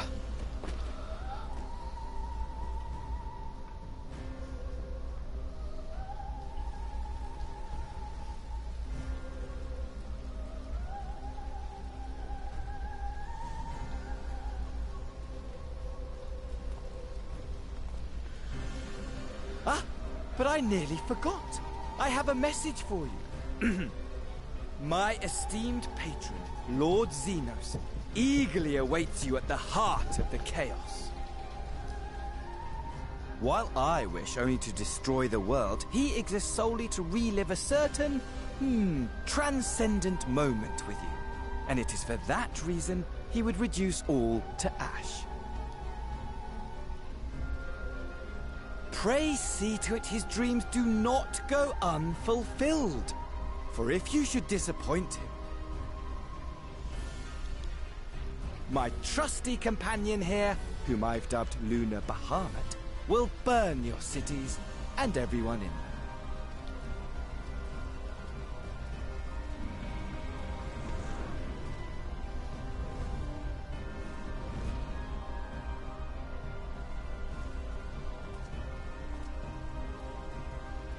Everyone out! My men will tend to the blaze. It's purple fire. I'm sure you use purple water.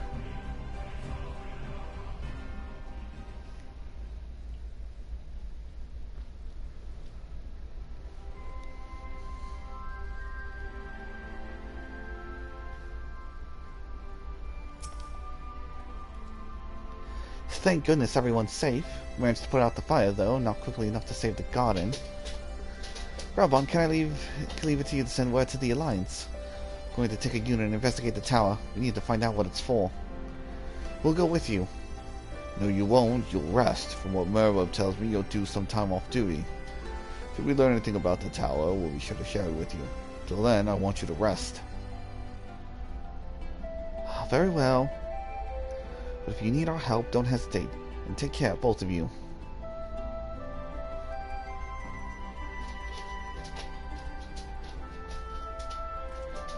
Dragon in the sky. Oh, can't even see the person flying.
Ah, you're back. Good. We received the reports from the Alliance. Since we're all here, perhaps those who've all witnessed the events in Alamigo could treat the rest of us to a first-hand account.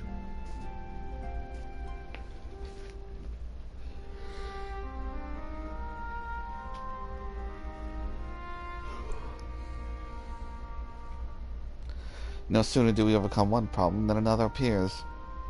It all seems tediously predictable, but for the endless variety of our foes, this Fandaniel sounds even more hinged than his patron. Unhinged perhaps, but no fool. For all his pantomime theatrics, he gave away little about his plot. We know only that he tends to recreate the final days, and the towers will somehow facilitate this.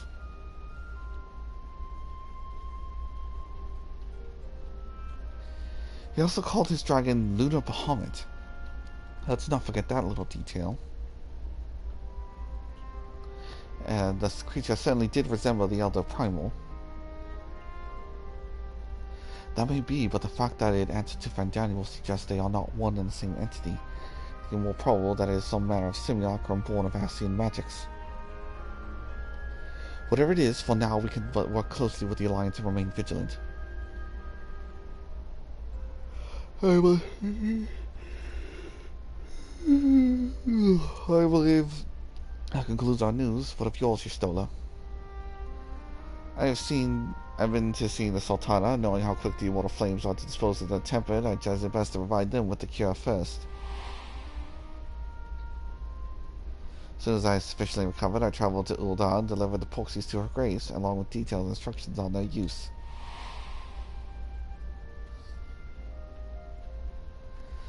Yet my visit chanced to coincide with the arrival of some troubled tidings. The immortal flames had been on the cusp of agreeing to a truce with the Amalja when negotiations abruptly collapsed.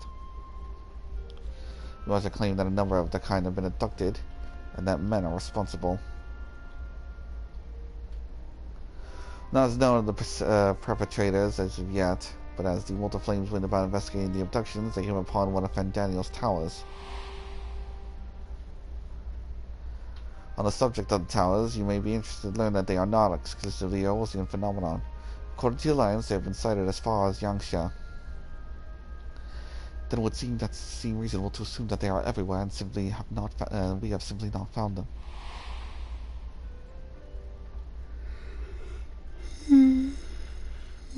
Well, as you said, we can do little now save vigilant, and since we are dealing with a dragon, obstinately at least, I believe it would behoove us to enlist the aid of an authority on such foes. Estinian! Estinian? Not just a moment. If he could be persuaded to lend us his lands, I would be the first to welcome him, but the truth is, we will struggle even to find him. Heh, you let me and Krell worry about that. We'll sniff him out no matter where he's hiding. If indeed he is hiding, we have ways of locating him regardless, so if there are no objections, we shall depart at once.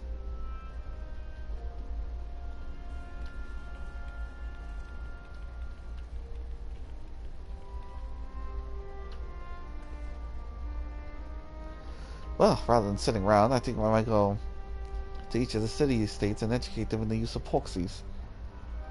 They would doubtless appreciate it, but might you consider taking a moment to rest before leaving? You would be fresher for the tasks ahead.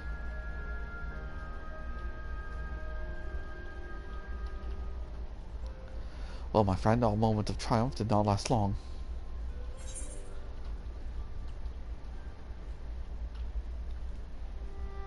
Oh dear, are you not enjoying our adventure?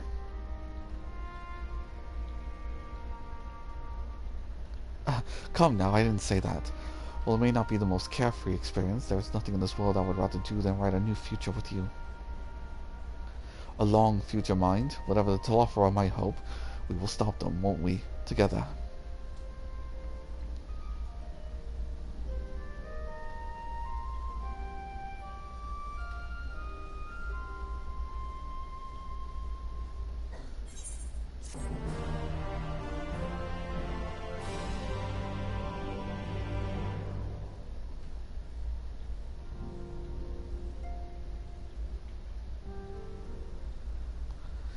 Meanwhile, thousands of miles away.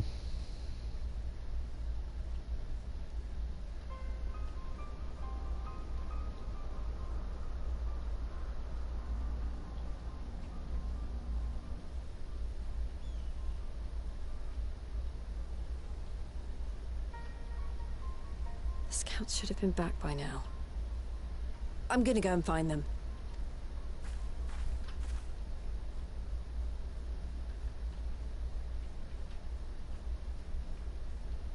Oh, thank goodness for that.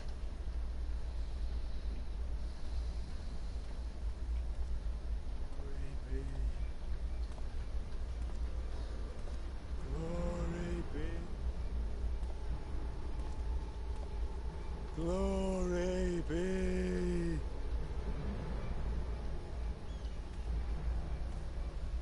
Glory be to Garlemald!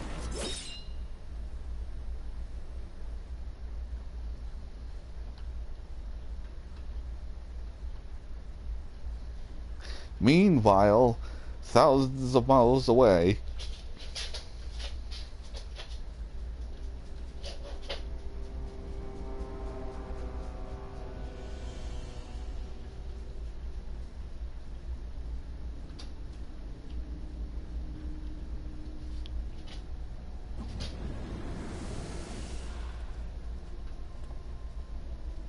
The piles have been driven as planned, and the first of the beasts has roared to life.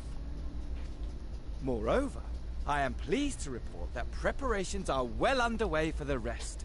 Ere long, chaos shall reign over all the land, as befits the final days.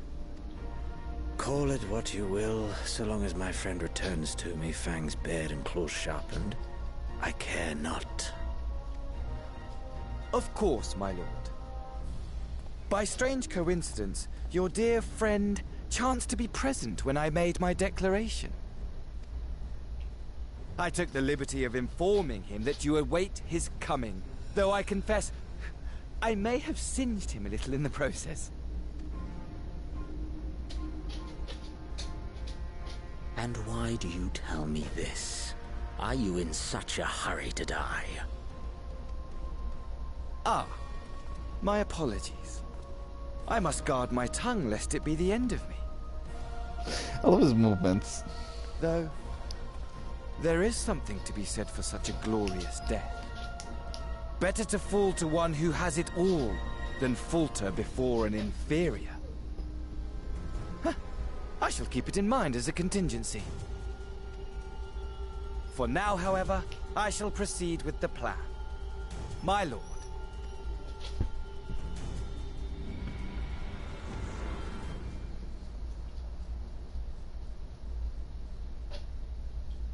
I must find myself a new weapon.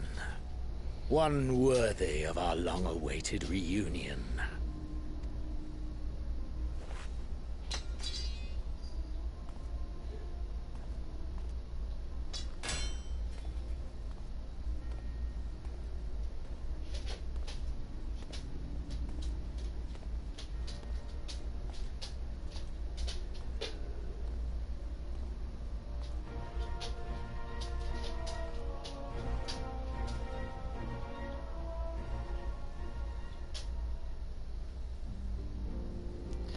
Alright, well, I'm going to call here for now. Take a break. Probably start streaming again later.